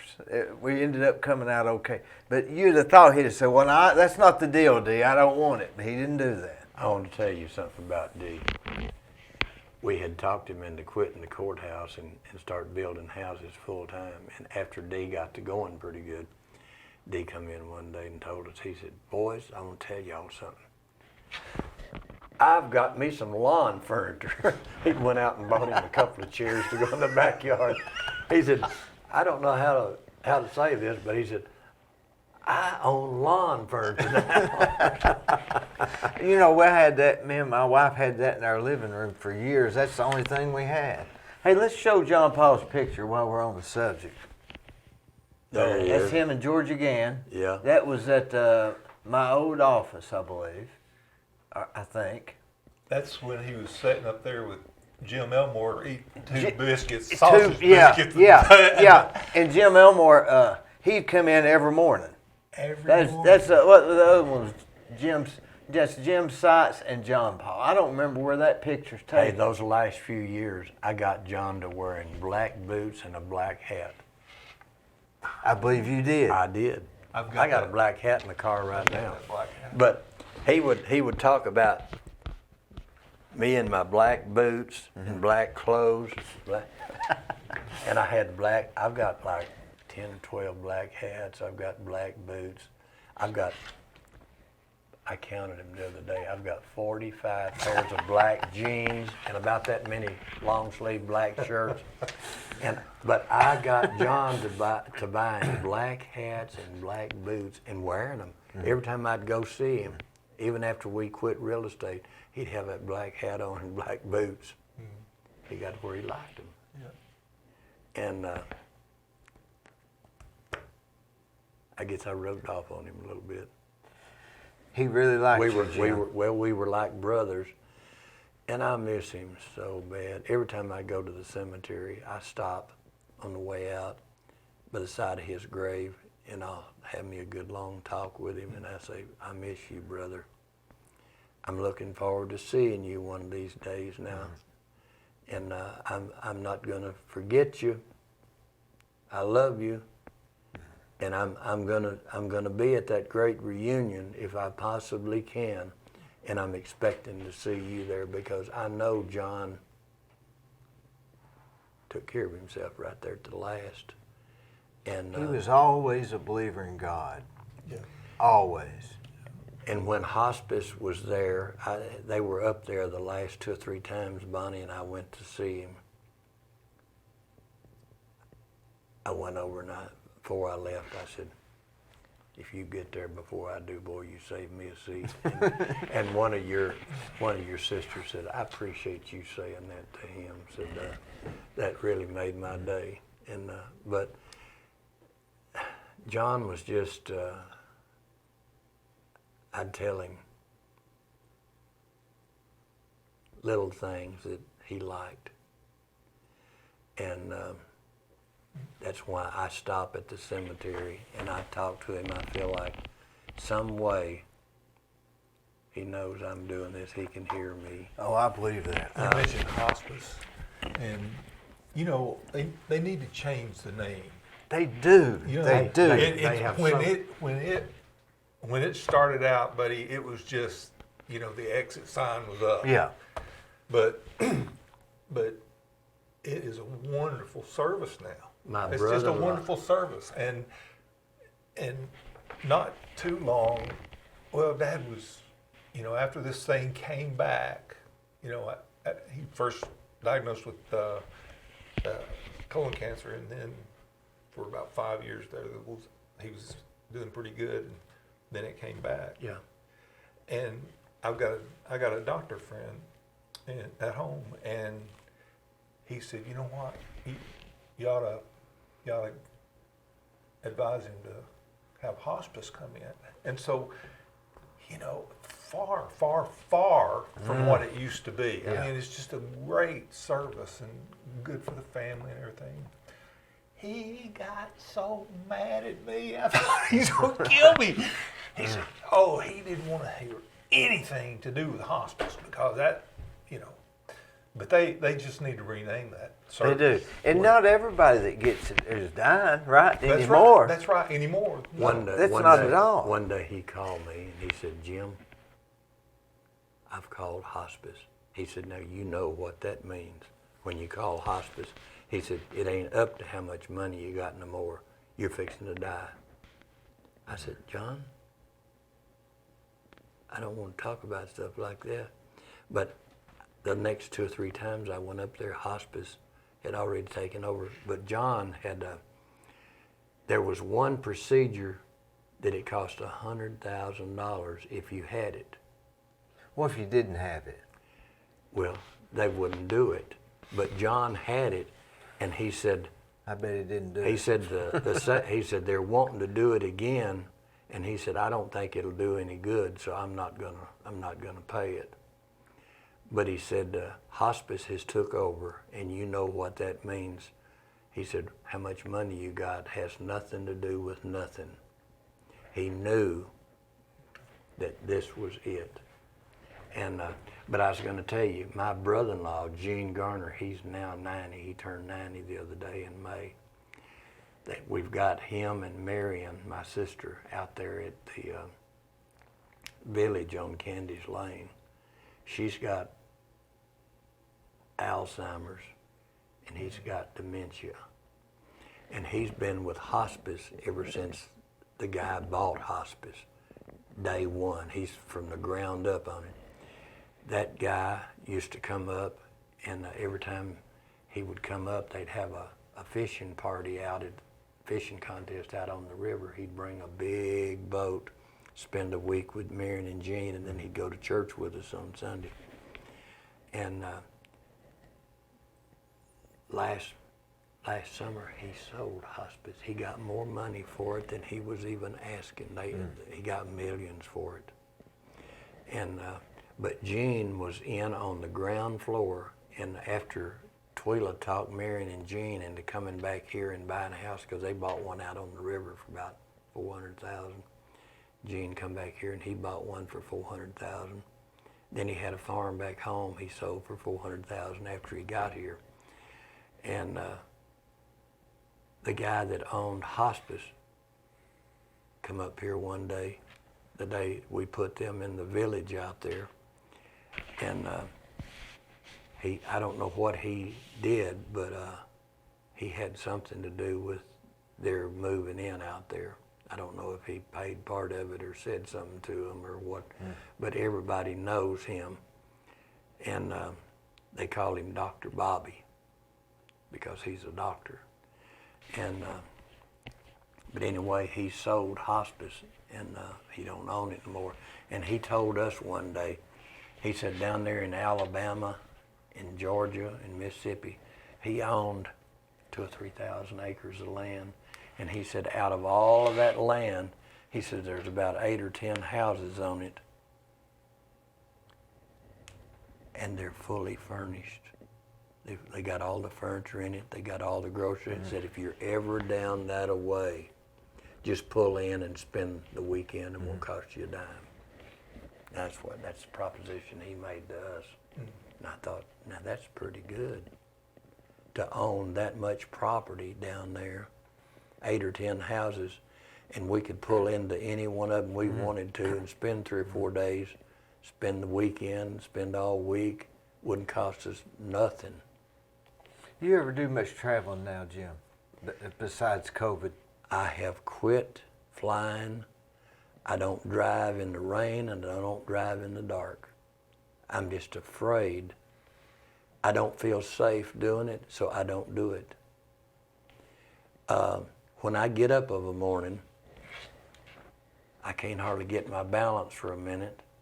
So I'm afraid if I get off in a rainstorm or driving at night, I'll get myself in trouble. So I don't do it.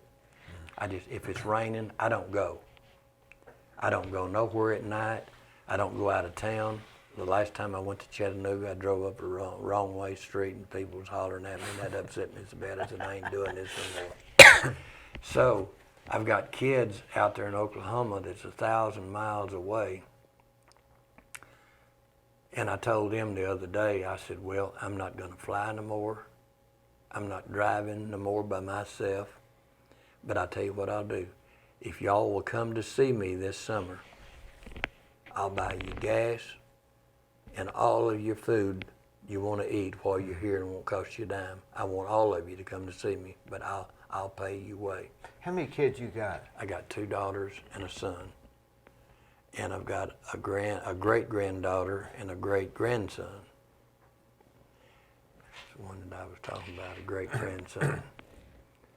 That's Alan's boy, Jonathan. And he's got... Isn't that your son's name? Yeah, Jonathan. Yeah, John. That's right, See, yeah. we both got grandsons. He's a named nice-looking guy, isn't he? Yeah. Where do I remember seeing him? At the funeral, maybe. How old is He's your... tall, isn't he? How old is your Jonathan? To me, he's tall. Is he 30? Mine's about 35 or 6. Jonathan's born in 81. That'd be 20, that'd be 40. He'd be 40, yeah. Hey, it gets away from you. How did you get to South Carolina? That's a mystery to me. Hey, I went and I had become a computer programmer, went to Magic Chef, got a job with Magic Chef in I started there June 23rd, 1980 as a programmer, and worked my way up and of course they'd let you work as hard as you wanted to work then. And they were opening a new plant in Williston, South Carolina. I mean, it's a rural area, but they wanted to give me a promotion and go down there and start up the IT department.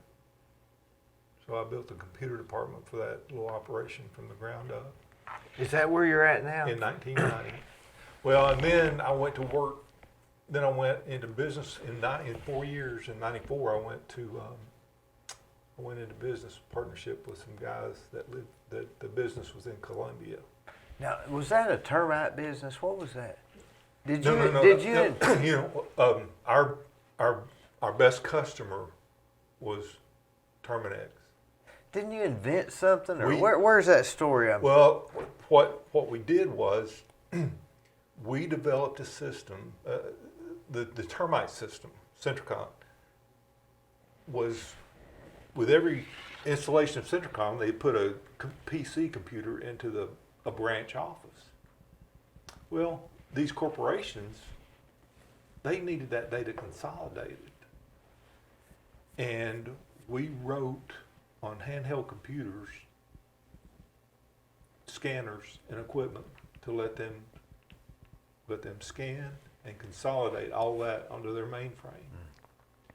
And this outfit that we were working for was a local franchise, which is about the second or third largest pest control company in the country, just this one franchise.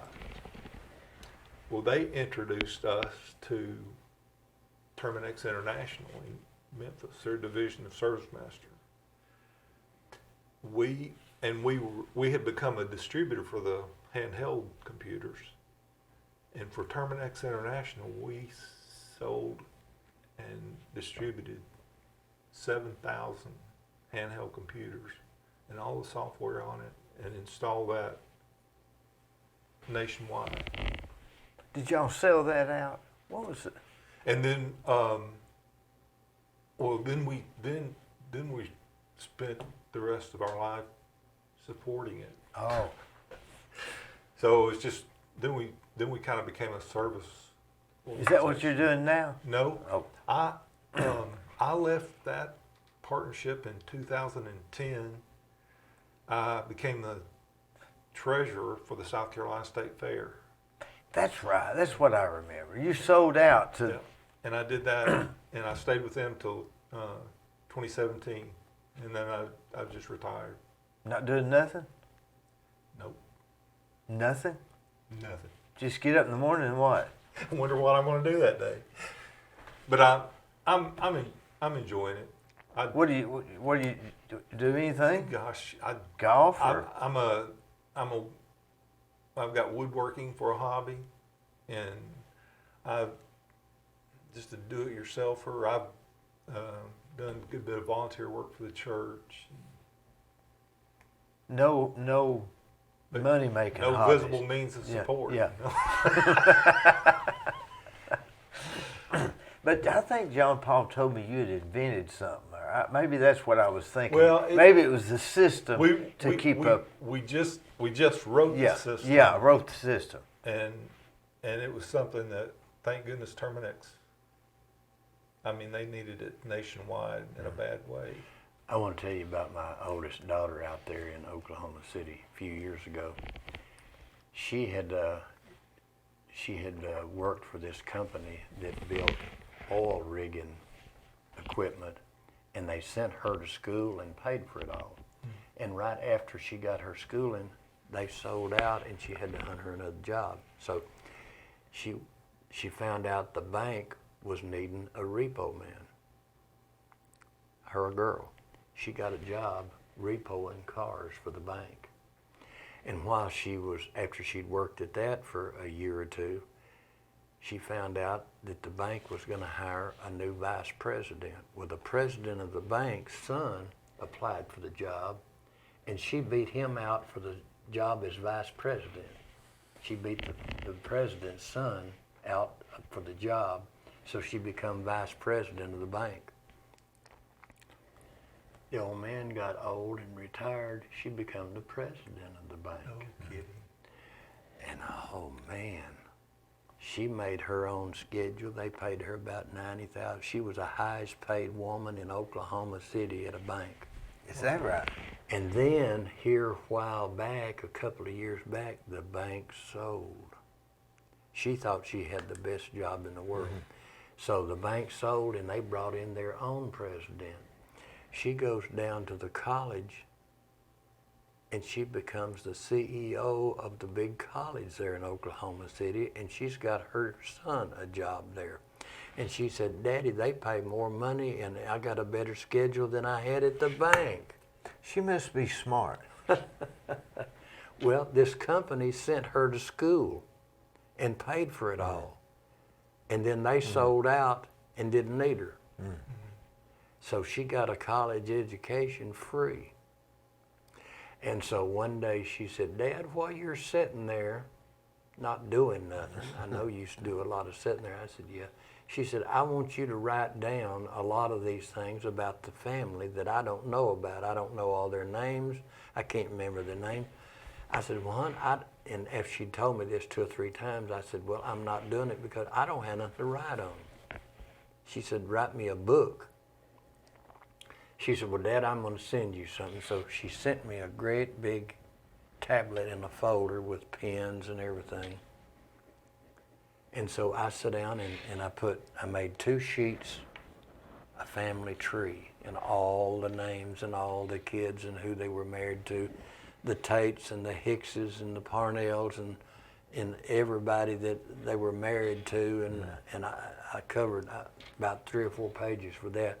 And then I started writing all of the news. If I heard of somebody that died at 93, I'd write it down and date it.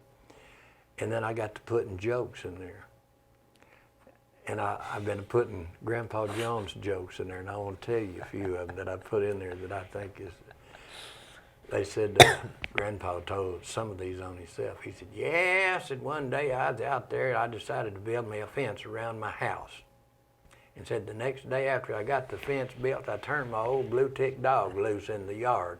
And said the first thing, he started digging under the fence. Said, I got me a big old 2x4 and I started just beating the tar out of that old dog. And said, my wife come out on the porch and said, Grandpa, you shouldn't be doing that to that old dog. Said, he'll just be trying to get under that fence again tomorrow. He said, yeah, I'll tell you one thing, I bet you he'll have to wait till some of the swelling goes down. So I wrote that in the book, and then one day, Minnie Pearl said, Grandpa, I got to tell you one thing. You're just the luckiest man in the world. You get to take your wife with you everywhere you go. He said, yeah, she's so ugly, I'd rather take her with me as to kiss her bye. Grandpa Jones, that was on Hee Haw, is that right? Yeah. I always liked the barber. And He'd tell the stories backwards. yeah, he said one day, he said, somebody asked me, said, why are you wearing your wedding ring on the wrong hand? He said, well, I married the wrong gal. And he said one day, he said, yeah, I asked my neighbor to come over and said, I want you to help me hunt old Jersey Belle. Said, I've lost her. And he said, I had a 500-acre farm. Said, we spent the whole day walking over that farm looking for that old cow. Said, we looked under every cranny, every cave, every rock. We come in about dark and said, well, we'll just have to try again sometime. I don't know where she's at. He said, about a week, the neighbor come over and said, Grandpa, did you ever find your old Jersey Belle? And he said, yeah. He said, well, where in the world did you find her at? And he said, in my deep freeze. Sounds just like it, don't it? He can tell some of the off. And he said, do you know the difference in an alligator and a crocodile? He said, no, I don't. He said, well, one's later and one's a gator and one's after a while. One's later and one's after a while. He said, do you know the difference in an owl and a chicken? He said, no, I don't. He said, you ever heard of a Kentucky Fried Owl? So I've been writing all of that in there. And one day, Joe Diffie, he's a country singer. Or Diffie. Diffie. Diffie. Diffie, Joe Diffie. He come over to Nashville and sung Saturday night. Monday morning, he died with the virus. Is that right? Yes, I wrote that in there and got it dated. Yeah.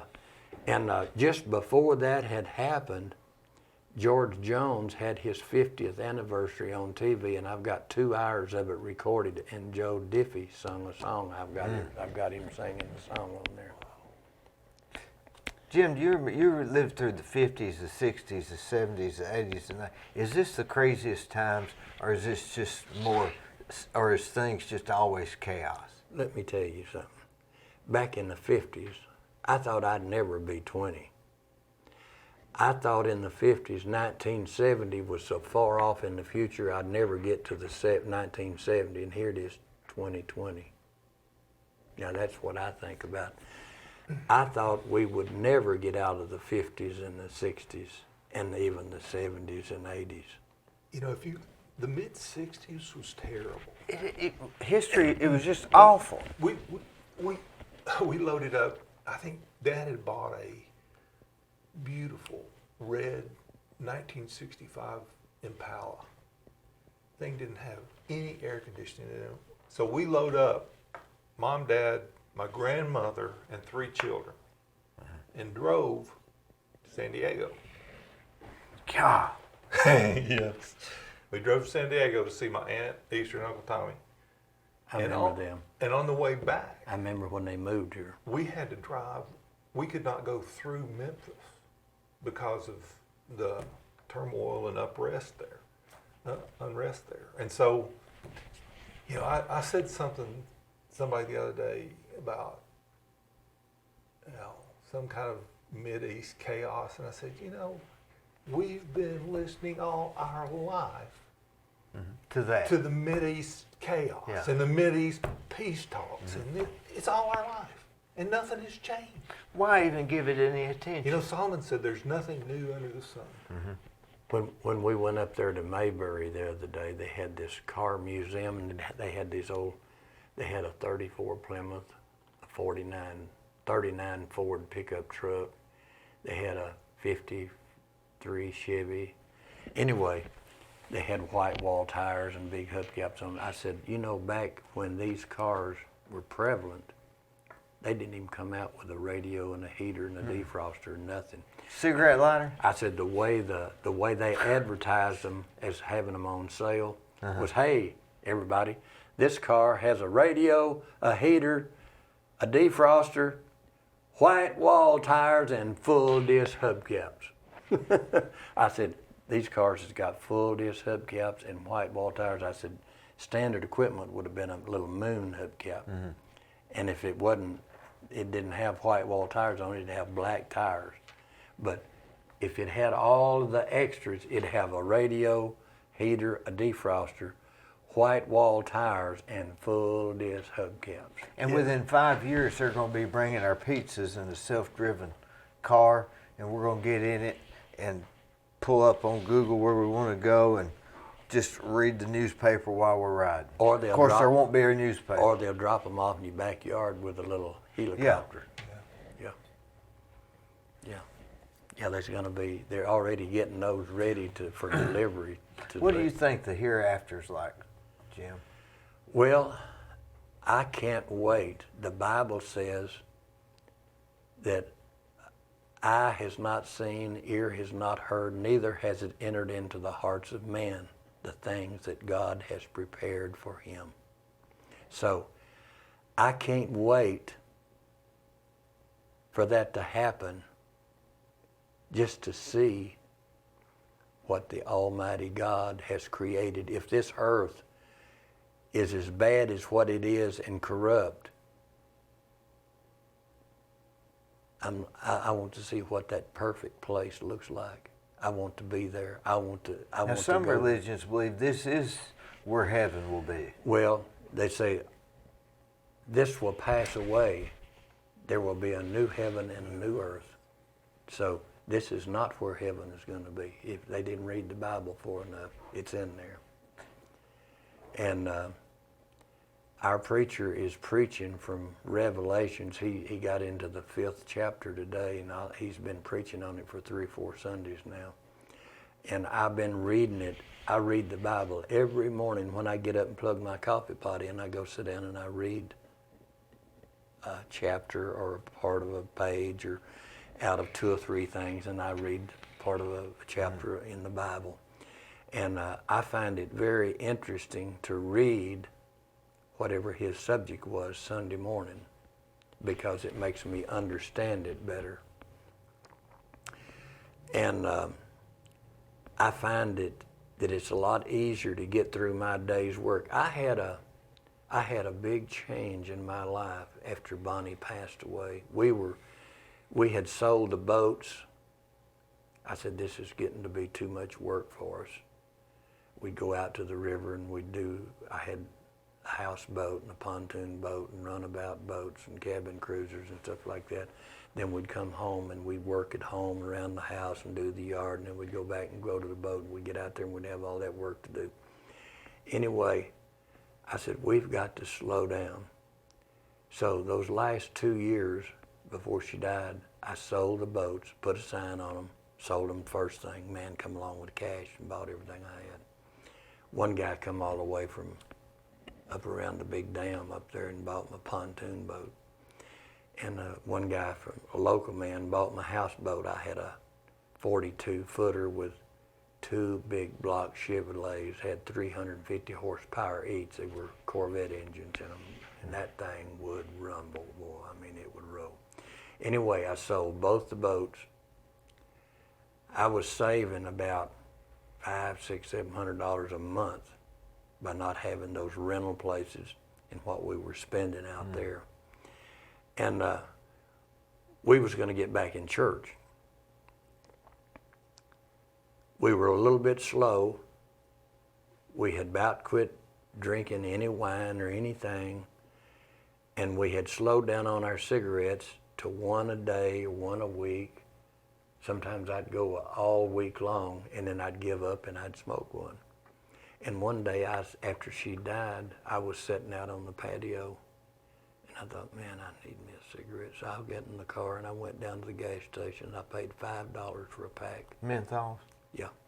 No, I done quit menthol. Yeah. I went out on the porch and I opened them up and I smoked 3 of them. And I felt so bad about it. I said, Lord, I can't quit these by myself. I thought I could, but I can't. You're going to have to help me.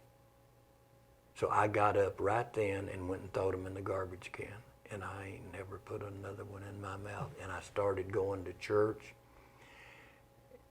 And I had an experience in there one day that I ain't never had when I was 18 or 20 years old back home in the church. I felt like I got filled with His Spirit. He came into my heart. I began to learn what love your neighbor means. And He said, how can you love me if you don't love your neighbor whom you have seen, and you haven't seen me, how could you love me? So the first 2 commandments, one of them, the first one is love your neighbor as yourself, and the second one is love thy God with all thy heart, all thy soul, and all thy strength. So I had an experience just like Chris Christopherson talked about. He said, Marty Stewart's wife took him to church, and he said, I had an experience that I can't explain. He said, I'm sure other people have had them, but he said, that's when he wrote, Why Me, Lord? And I feel like he wrote that about me, because I don't see the Bible. I don't feel anything. I don't even believe like I did back then. I didn't think the world was ever going to come to an end. I didn't think I was going to get old. I didn't think I was ever going to get 20 years old. So I thought dying was just for old people. And then I lost my sister at 48, lost my dad at 73. My mother lived to be 87. And then we lost John. I lost my wife at 72. And then I lost 2 nieces. And I've had an experience at church like I've never experienced before in my life. I'm a different man. I don't smoke, I don't drink, I don't go out. I go to church, I pay my tithes, I give in the offerings. If they want $20, they just got to ask me. If they don't, I may drop 5 or 10 in there. But I pay a tenth of everything that I get a hold of to them. People in this town wouldn't know me if they should see me right now. I know enough about you to put you in prison. Hey, I have done enough Don't things. you? I have done enough things in Cleveland, Tennessee in my life. I'm ashamed of them, just from neglect. Even back during the years that I was in real estate and sales and I thought I was having a big time, I knew then that that wasn't me, that I wasn't living like I wanted to live. I wasn't living a Christian life. I wasn't doing everything that I wanted to do that was I knew to do right. But I kept putting it off and putting it off and putting it off. And I have had to come to this conclusion. God did it his way. Mine was too slow. That's why he took Bonnie from me. But she straightened her life up. I expect to see her again one day. I straightened my life up quick when I lost her. I think we were just acting too slowly to please him, and he did it his way. Now I'm looking forward to seeing her. I'm helping Marion and Jean all I can. They're over there in the Legacy Village. I went with him on the bus trip. I took care of him like a little boy. He's 90 years old. I'd carry his walker. He got a walker that's on rollers.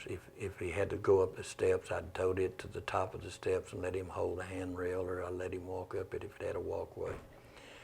So I'm doing everything I can for them. I do everything for my neighbors that I can.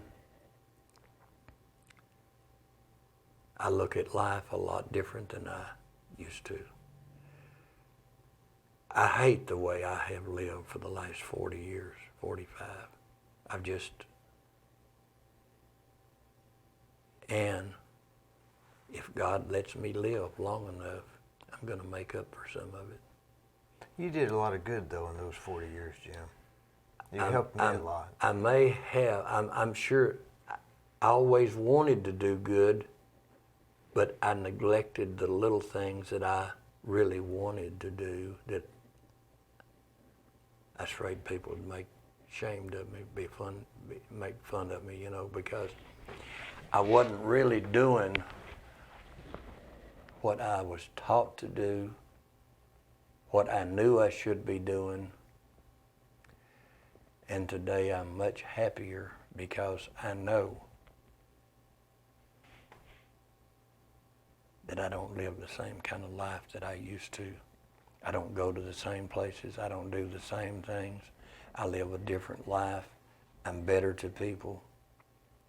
And I've been wanting to do that for a long time. But I just didn't have the guts to do it.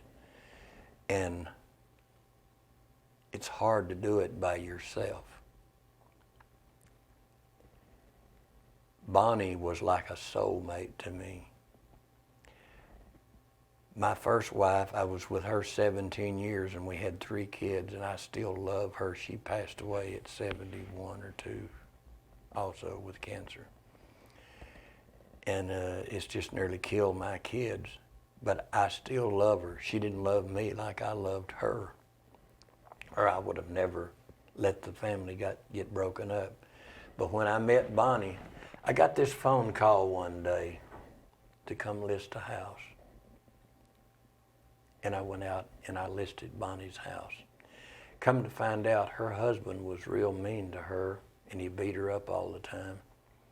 And he come over, she was at work that day, and he come over to her house, and he thought she was there, and he kicked the front door down and just was gonna break in on her and do whatever he wanted to do. And he kicked the front door out, and it had a glass door, and it cut his leg. And they took him to the hospital that night, and he died with a blood clot. So she listed her house with me. I sold it, and I got to dating her. And we decided, after a few weeks of seeing each other, that we were just going to have to get together. So we got together for 30 days to see if it would work. And out of that 30 days, we only went out one time without each other, so we knew we were soulmates. We had to be together. It lasted 36 years. I never seen another person. We never went out without each other after that. It was just, so I feel like I said all of that to say this. I think the Lord knew that we were fixing to get back in church. We were cleaning our life up. But we were acting too slowly, and she come down with that cancer. And it got her, and the Lord took her away. And it got me to moving. So that was His way, I believe, with all of my heart, soul, mind, and strength. And I want to see her again one of these days. And I want to see all of my folks. I know most of my folks tried to live right, and tried to live a Christian life. My daddy did. My mother was, what do you call it when you're one of the first, when they start up a church? She was one of the first members of the old church over there at home. Patriot something? Well, Patriarch. They call it something. She was one of the original church members of the old Burdette church there where all the preachers come to. And every preacher that ever come to that church come to our house for the fried chicken. My mother, we'd raise about 200 little chickens every year, and we'd have chicken fryers. And sometimes it would take 3 chickens to cook enough chicken for all the people for Sunday dinner. Wow. And sometimes I'd have to eat at the 3rd and 4th table before I could get, and by then there wouldn't be nothing but tails and wings and gizzards left. Well, the gizzards would be gone. There'd be tails and necks. But everybody come to eat my mother's fried chicken and to see my daddy's straight rows on the farm. We had 320 acres over there. And the rows was as straight as if you'd have shot them out of a bullet, out of a gun. Was he meticulous like that? Everybody come from miles around. Carloads of people would be riding up and down the road looking at our farm because the rows was so straight. And I told Dad, I said, I'll never be able to drive a tractor this straight. And he said, oh yeah, you will. He told me that when I was sitting between his legs in the seat of the old John Deere. He said, I'll teach you. He said, you get your eye on something at the far end and you drive straight to it if you're laying off anything. And when I went back and worked 7 years with him, every day we'd be cultivating. He and I would do all the cultivating. We had 2 4-row cultivators on our John Deere tractors, and we'd go to dinner and then we'd come back out there. And them old tractors would be pop, pop, pop. We call them popping Johnnies. And that sun would be beaming down. I'd get so sleepy till he'd pull over and he'd say, get off and wake up. He said, you're going to go to sleep on me and start plowing up the cotton here in a minute. So we'd talk. And when I moved over here to Cleveland, I had dreams about him and I doing that out in the farm. Him pulling me over and we'd be talking. And he was done dead and gone. He died in 1980. I come over here. I've been over here since 72, 71. And I had dreams about that old plant over there so much. I said, I'll never go back. I hated it. It was just stuck in my mind till I had to get away from it. But when I got over here, I would dream that I went back over there. I had several dreams. I told John, I said, I have so many dreams about that plant, they're going to have to start sending me a paycheck. And I'm going to tell you this, you won't hardly believe this. I remember you saying that. I had a dream one night, And I said, I've seen that before. They said, I thought I had went back over there. And they said, they have spent $5 million adding on to this plant. I said, I've seen this. I dreamed about it one night. And I actually went back over there one time. And I went down on that end of the plant. And that looked just like I seen it in my dream. I dreamed it and I saw it in my dream. It actually happened. And it was like a nightmare to me. You know what? The one thing I remember about you, Jim, we was back at the old office. It was real busy. It was one of them hot summers.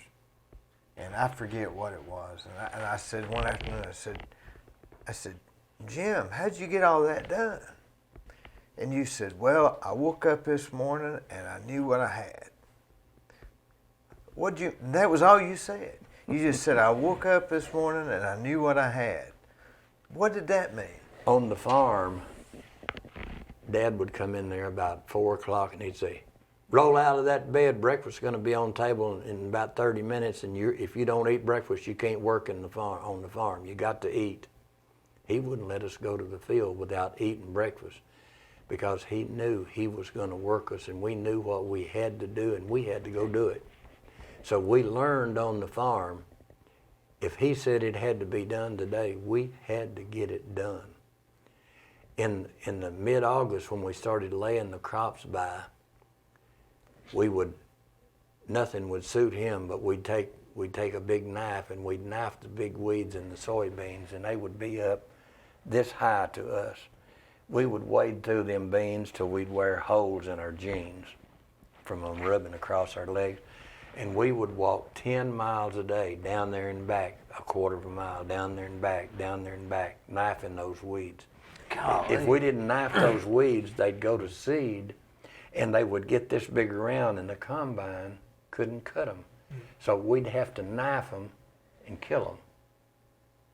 And then they wouldn't go to seed, and they wouldn't get no bigger. They'd be this big around instead of this big around. So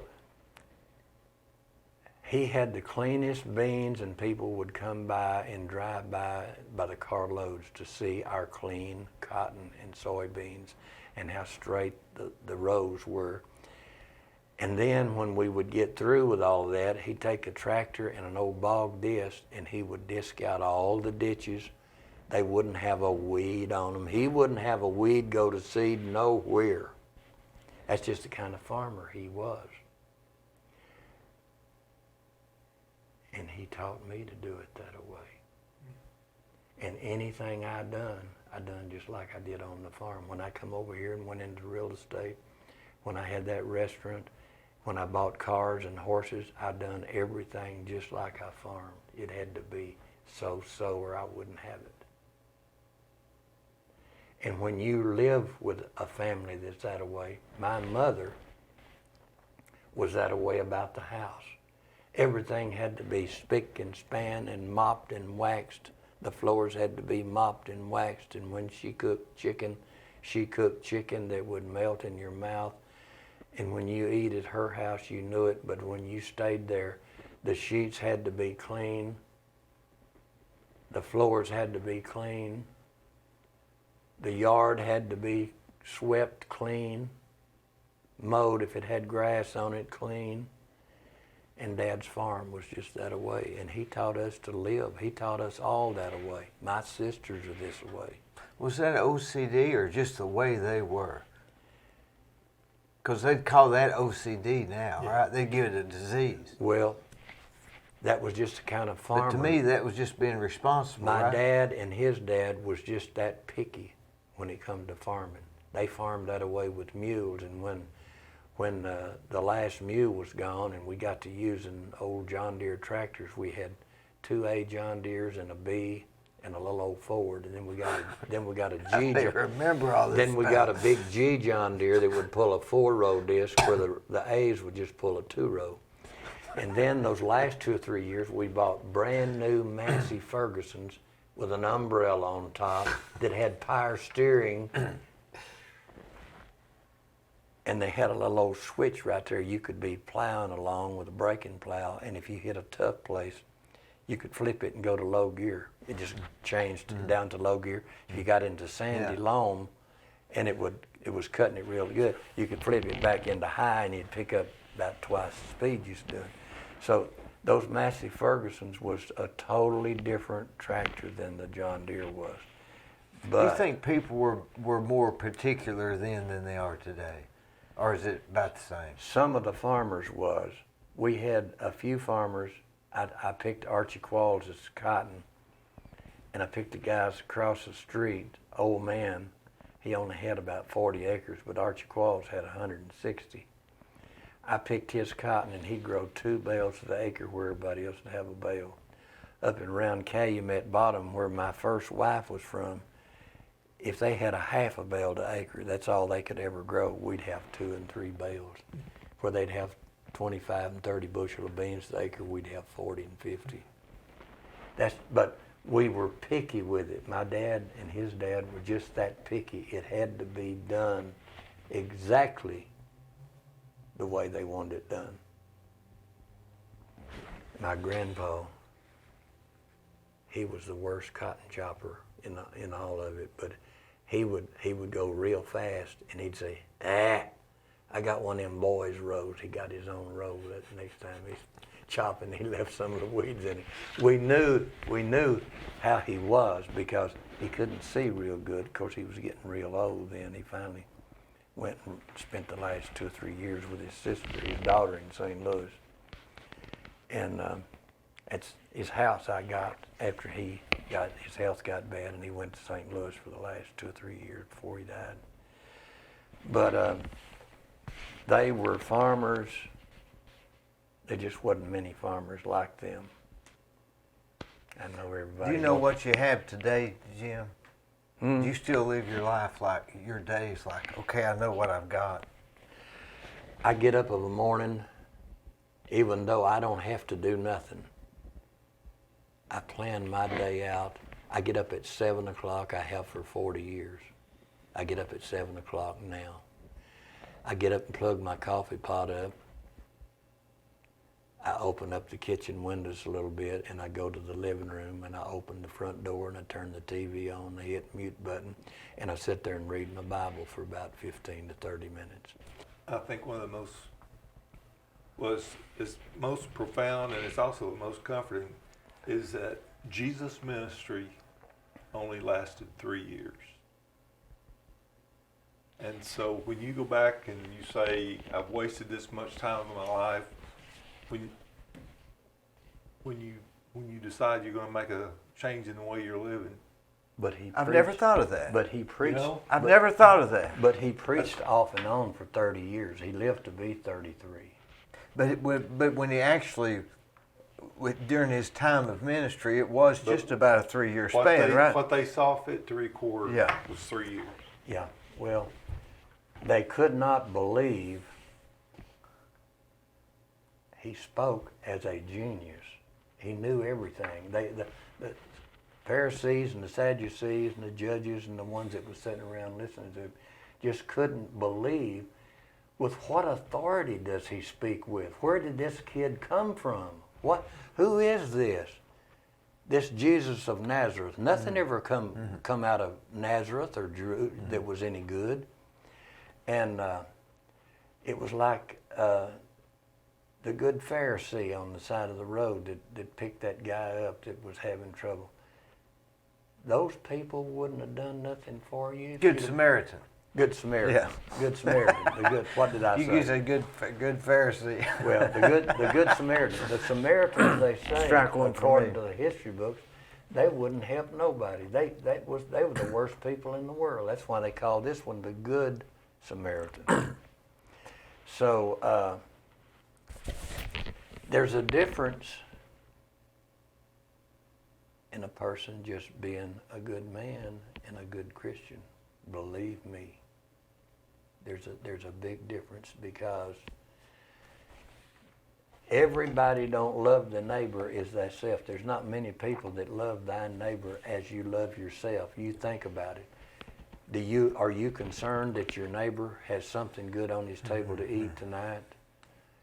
Are We you don't even think about it. are you concerned that Don't even think about that he has a good car to drive, that he has no car trouble today, that his clothes are clean today, that his family is okay? You don't worry. So you've got to be concerned about your neighbor. Loving thy neighbor as thyself is the first commandment. And that's what God expects you to do. And he said the second one is, and love thy Lord, thy God, with all thy heart, thy soul, and thy strength. And how could you love your neighbor who you have seen? If you haven't seen me, how could you love me? But what about these people that say there isn't even a God? There's nothing out there. This is it. There's Well, nothing more.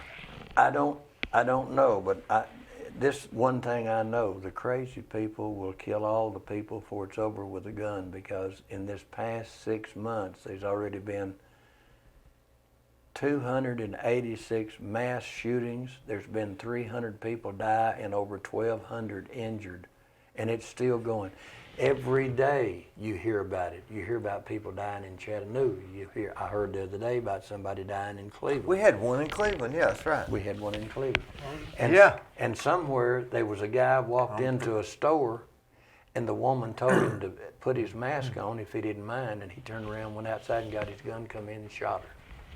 Now that, and just like I say, out there in California, this guy had worked there 5 years, and he'd been telling people that he was going to kill a bunch of people. And he walked in that day, had about 5 pistols on him, and 2 long-range rifles, and about 1,000 rounds of shells. And he killed 12 people before he killed himself. And all of them were between 24 and 48 years of age. They worked there with him for the last 5 years at that place. So the mass shootings, there's more in America than there is any other country in the world. What's going on here? Is it worse now than it was in the 60s or not? Yeah, it is. And there's more mass shootings in the United States than there is in any country in the world. I want to think the 60s were worse than now. There just wasn't as many people. There's billions, trillions of people now.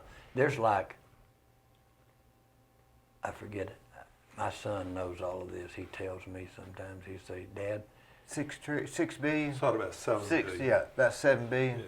Eight by now. Yeah, probably. he'll say, you talk about this virus killing people. He says, you ever think about how many of the cars killed every day? Well, did you know that there's thousands of people every week die from a car wreck in the United States? I looked up how many people die from secondhand smoke, and it was like 55 million people a year. Yeah. I mean, what do they mean by secondhand smoke? Me smoking and blowing it out and then you breathing it. They should wear a mask. That's secondhand smoke. They should wear a mask. And How do they figure that Put a out? hole in it.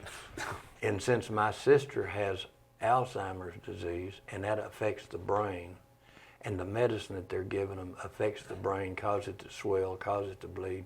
I heard on the news this week, first one day they said they found a medication for Alzheimer's, and then the next day they said, no, it's not approved. It's not going to be approved. It causes more bleeding than what it already does. Any medicine that they treat them with makes it worse on the brain.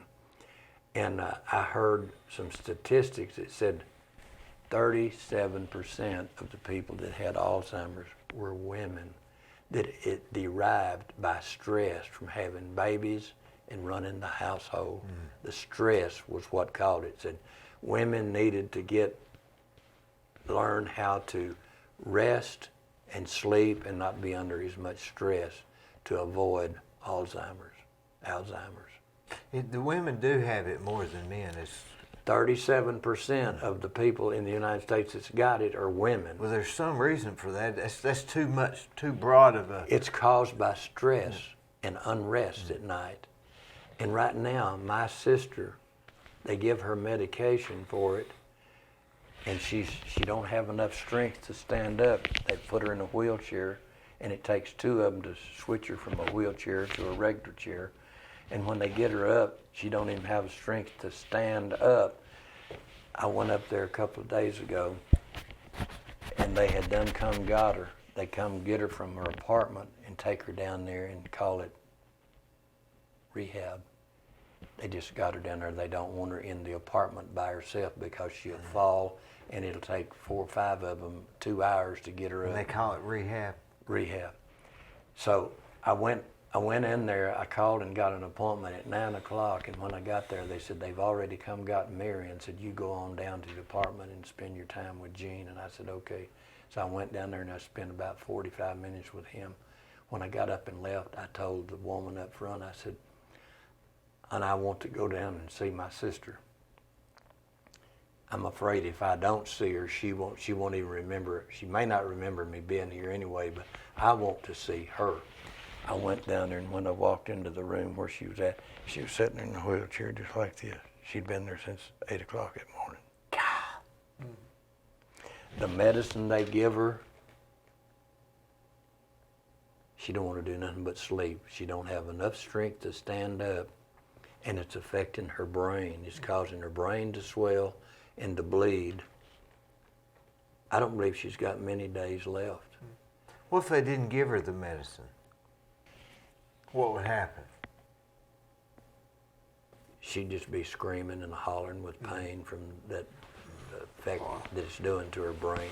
It's what it's doing is causing her to be sleepy. She says, I'm so sleepy. I said, don't you ever just get so sleepy you can't understand it? I said, well, no, I have trouble sleeping. But if I sit there with her an hour, she'll have her eyes closed an hour. She won't even talk to me unless I mention it.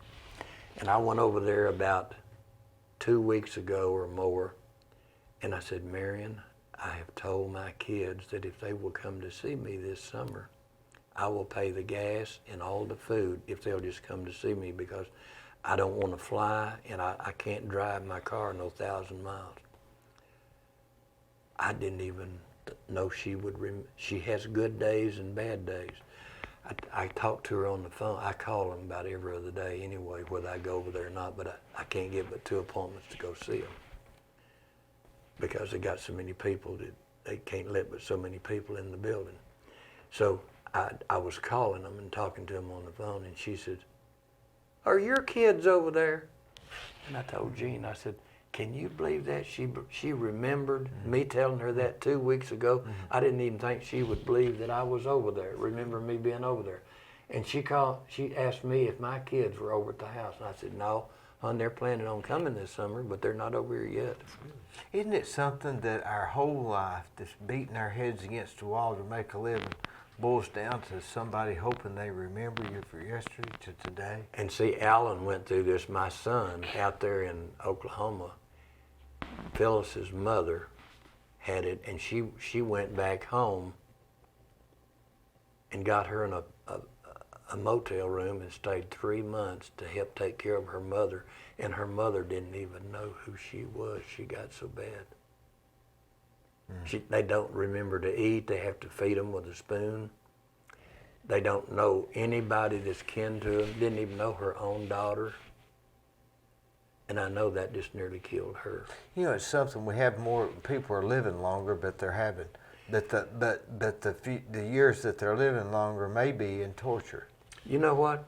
I guess that's one theory, is that it's always been prevalent, but we haven't known about it because people passed on. And we haven't given attention to the medications. I'm 80. Or invented the medications because nobody cared. I'm 80 and I don't even want to live to be 90 because I see how people are when they get that old. If you're going to get Alzheimer's or dementia and you're not going to know where you're at, you're no good to anybody. You got to be put in a home and let somebody feed you and take care of you, put you to bed every night and come put your clothes on the next morning. I don't want to live that way. I'd rather go now. I'd rather go on and get up yonder. They won't let you. They'll keep giving you medications to keep you alive. I got no control over that. I don't get my wish on that. I've got to stay here, and if the Lord lets me live 10 more years, I've got to stay here and do His work. My uncle said some people die young and the rest of them suffer. Well, you know, the rest of us suffer. I've heard all of my life, all the good die young, but I don't believe that because I don't believe there was any better people than Marion and Jean. They've been married 67 years, and he's preached the gospel ever since he got out of school. He was ministering when they married, and I know some of the good works they have done. When I came over here, after they had pastored the North Cleveland Church of God and several churches around, I moved them to Florida. I drove the truck that hauled the furniture down there. And I was gonna come back in just 2 or 3 days. And I got in his little old truck and I crossed, there was 4 bridges out there that went across the bay. Every day I'd get in that little old truck, it had a camper on the back, and I'd get across another bridge and just go over there and discover Tampa Bay is where it was at. And I went down there and enjoyed, and I seen the churches. We went to West Virginia once. They pastored a church out there. They've been in Florida. They've been all over the world. His brother, and when he used to be a member of the Salvation Army, hospice.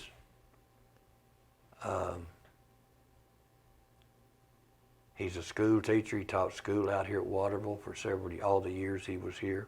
He's got a college degree. He's got a PhD degree. He's been all over the world.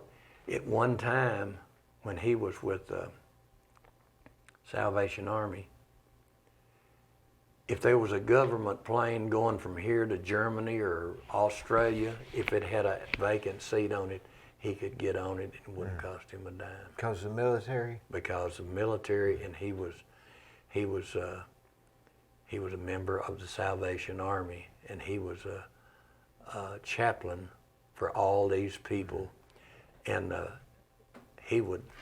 that's what Dr. Bobby done with him in hospice. He would train all the chaplains that would be in charge of hospice. He had control of 7 states.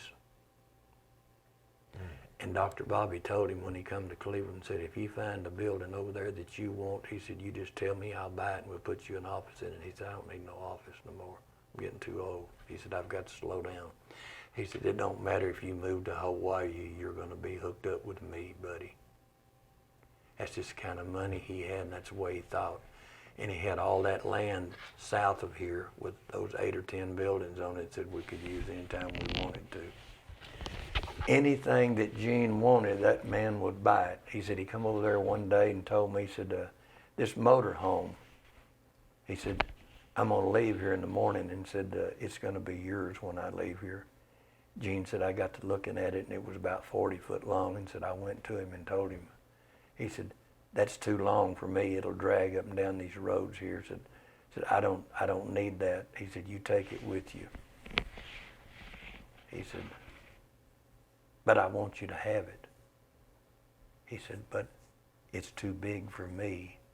You take it on with you and do something else with it. And he said, I just had to make him take it. Said he was going to give it to me anyway. That's just the kind of man he was. But Gene was over all of the chaplains, and if he went to the airport and there was a military plane there going to Afghanistan or anywhere, he said if they had a seat on it, I could get on that plane. He said one day we was on a big old plane, and he said there was so many clouds in the sky and fog till he said, the pilot said, I don't know where the next airport's at, but said we need to sit down for a little while. And Gene said, after about 30 minutes, there was just a big old spot opened up in the sky, and said that pilot went right through that hole and landed the plane. And said the people at the airport wasn't friendly. They were enemies of ours. And he said, where are y'all going? How come you just set that plane down here? He said, because the weather was so bad.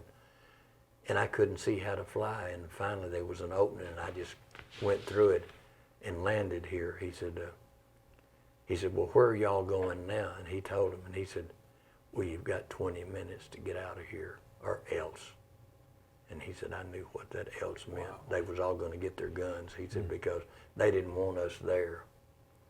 And he said, but I know God put that hole in the clouds and let us land for a few minutes. Then he took care of us while we was on the ground. And then we took off, and then we went to where we was going. And I took them to St. Louis from here one time to a Salvation Army meeting. And he's got about 4 or 5 retirements. He's got preacher's retirement, school teacher, Salvation Army, hospice, that's 4. I think there's another one. And she used to play the piano for the church. She's played the piano all of her life for the church. And she got her license as a hairdresser. She cuts hair and fixes hair. So she's worked too. And when they were in Cleveland, she was over the missions department. All of the foreign ministers, all the secretaries was under her. And when they left here, the Church of God General Office came to her and said, if you'll just come back and get you a motel and stay 2 nights, we'll give you your full week's rent for you to go ahead and run the show like you were running over all those sectors. She said, no, if Gene's leaving here, I'm going with him. I don't want the job. So she turned it down. And they would have paid her the full salary for a full week over all those secretaries just to work 2 days. Mm-hmm. But Jim, what advice do you have for a 50-year-old guy? For a 50-year-old guy? Or 55? In general? Yeah. You? Yeah. Me Well, and Danny. I know that y'all have done good. I've watched your life. I've seen what both of you can do. I know what you're capable of doing. But I'm going to tell you something, boys. The end time is going to come one of these days. Whenever God gets ready for it, this life is going to be over. And if you wait and don't do anything about yourself, what has it profit a man if he gains the whole world and then loses his soul? There's going to be on the judgment day, if you're caught not ready to meet him, you're going to be awful sorry. It's going to be awful to hear him say those words, depart from me, I never knew you. Versus, come into my house, you've done a good job, you've been a good servant for me. There's going to be a big difference in that. So, you know, Vince Gill's got a song out, Here Lies the Rich Man with his pockets full of gold. You don't want that. It's going to be best to make sure that your soul is living right and in good shape with the Lord God Almighty, because he's going to judge you. And there's a scripture in there that scares me. I think about it a lot. It says, it's a dangerous thing to fall into the hands of a living God. You think about it, a man that's all powerful, that can do anything, that has built this earth. He put man here. And he's powerful enough to destroy it and build a place that the eye has not seen, ear has not heard, neither has it entered into our heart what it could possibly be. That's going to be the most wonderful.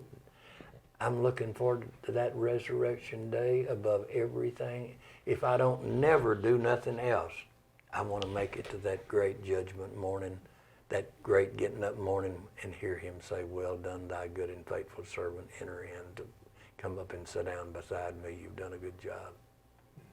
Jeremy, I don't feel like I ever could be worthy of that. But there's nothing I can do to be worthy of it. He paid for it by dying on the cross. He defeated death, hell, and the grave. But you've always been an inspiration to me, Jim.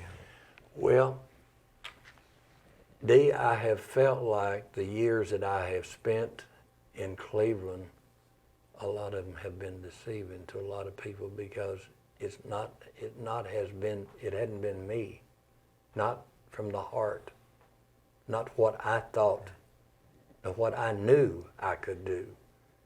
I strayed from my raising. I know I did. But I went to church.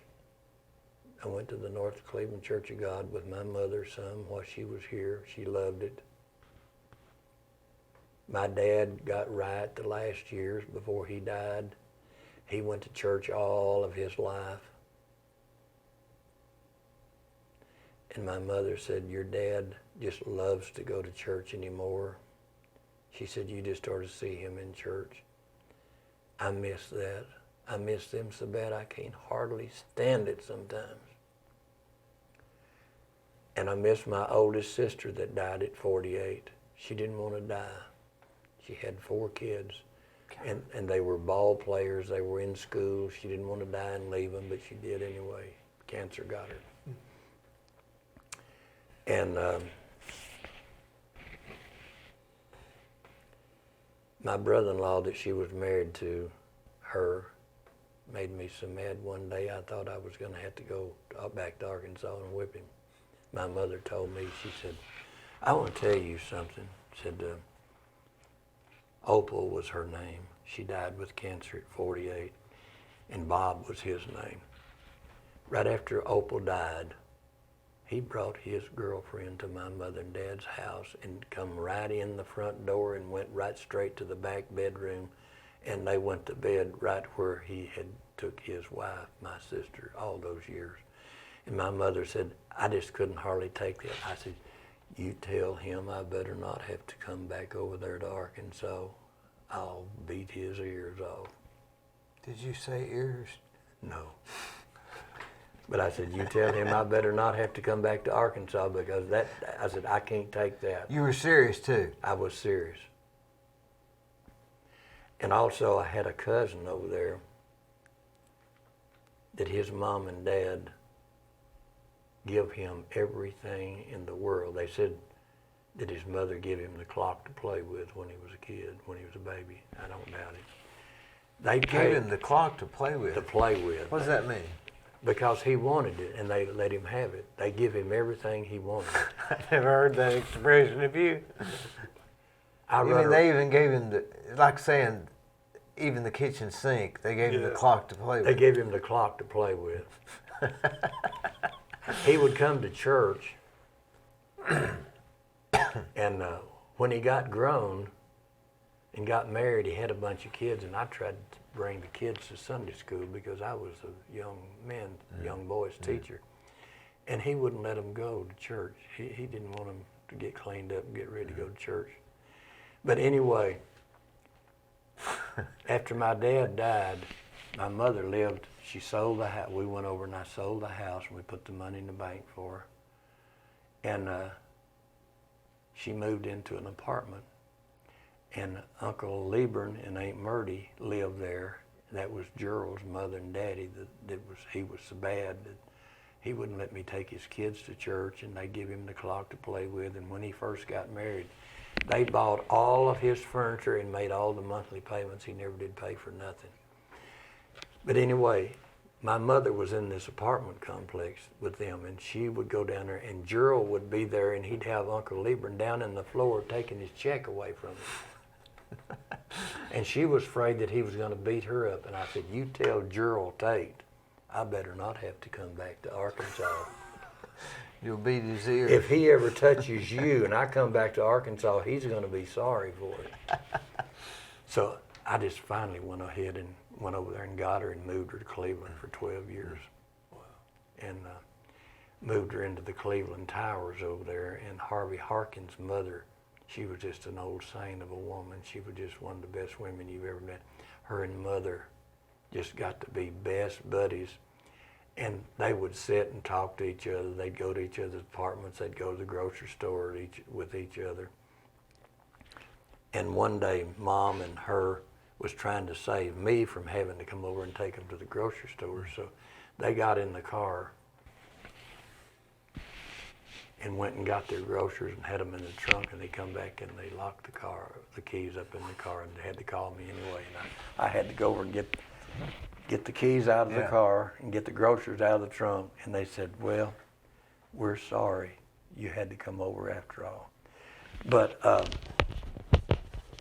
Mrs. Harkins died and Mom died, and then Harvey, her son, that I had met when I was come over here and started selling cars for Don Mullinax in '72. He and I become big buddies, and he owned the men's den in Cleveland. And he told me one day, he said, Jim, you come down there tomorrow, I'm gonna sell at store, and I'll sell you anything I've got wholesale for whatever I've got in it. So I went down there and bought me some pants and shirts and ties and everything. And this old man come up to me and said, I sure wish you'd have waited till tomorrow to come down here and buy all this stuff. He didn't know I was getting it at wholesale. But me and Harvey got to be big buddies. We even got us apartment together for about a year. And while the pandemic was going on last year, he went to the North Cleveland Church of God. I'd see him every Sunday over there. He got Harkins disease, shaking and carrying. He died last fall. He come out in the paper. I lost him. And I didn't even get to tell him bye. Because of the pandemic. I wasn't getting, they wasn't having church because they just couldn't let us all in there. And it come out in the paper, Harvey Harkins, he owned a cookie store in the mall, and he had the men's den. He was a barber, he could just do anything. He was just a master of all. And I thought, I've known him for nearly 50 years. And he's gone. And I kept the clippings out of the paper. I've got it laying on my coffee table right now. And his mother and my mother were just best of friends. They just become big buddies over there. And he and I were big buddies, just like me and John was. You know, we just fell in there together and things clicked together. And we even got us an apartment, a townhouse apartment over there on Green Drive for about a year, a townhouse. I had a bedroom upstairs and he had one downstairs. He sold that men's den, and I got some clothes. Coppingers made a picture of me in that suede coat and brown. Was you on the magazine cover? Well, Coppingers put that plaque in the window down there and gave me all of them that I wanted free of charge if I just let them use that one for a demo. So that Christmas, I gave all my kids a picture of me and all my sisters, and I've got one about that big. But they let one of their photographers take me out here in the woods somewhere and took my picture. And Mary Lane Coppinger, that was one of them's wife, she said, I'll give you all the pictures you want for your kids' Christmas if you'll just let me set that out here in the showroom and on display. I said, okay. Hey, to 15 more years. 15 years, buddy. 15 years. Hey, love you, Jim. I've enjoyed this immensely. I'm so glad you came. And Danny, I don't know of two guys in this town that I'd rather be here talking to. Jim, you're one of my favorite people. This is pretty special. And your daddy and I want you to know, it probably will never be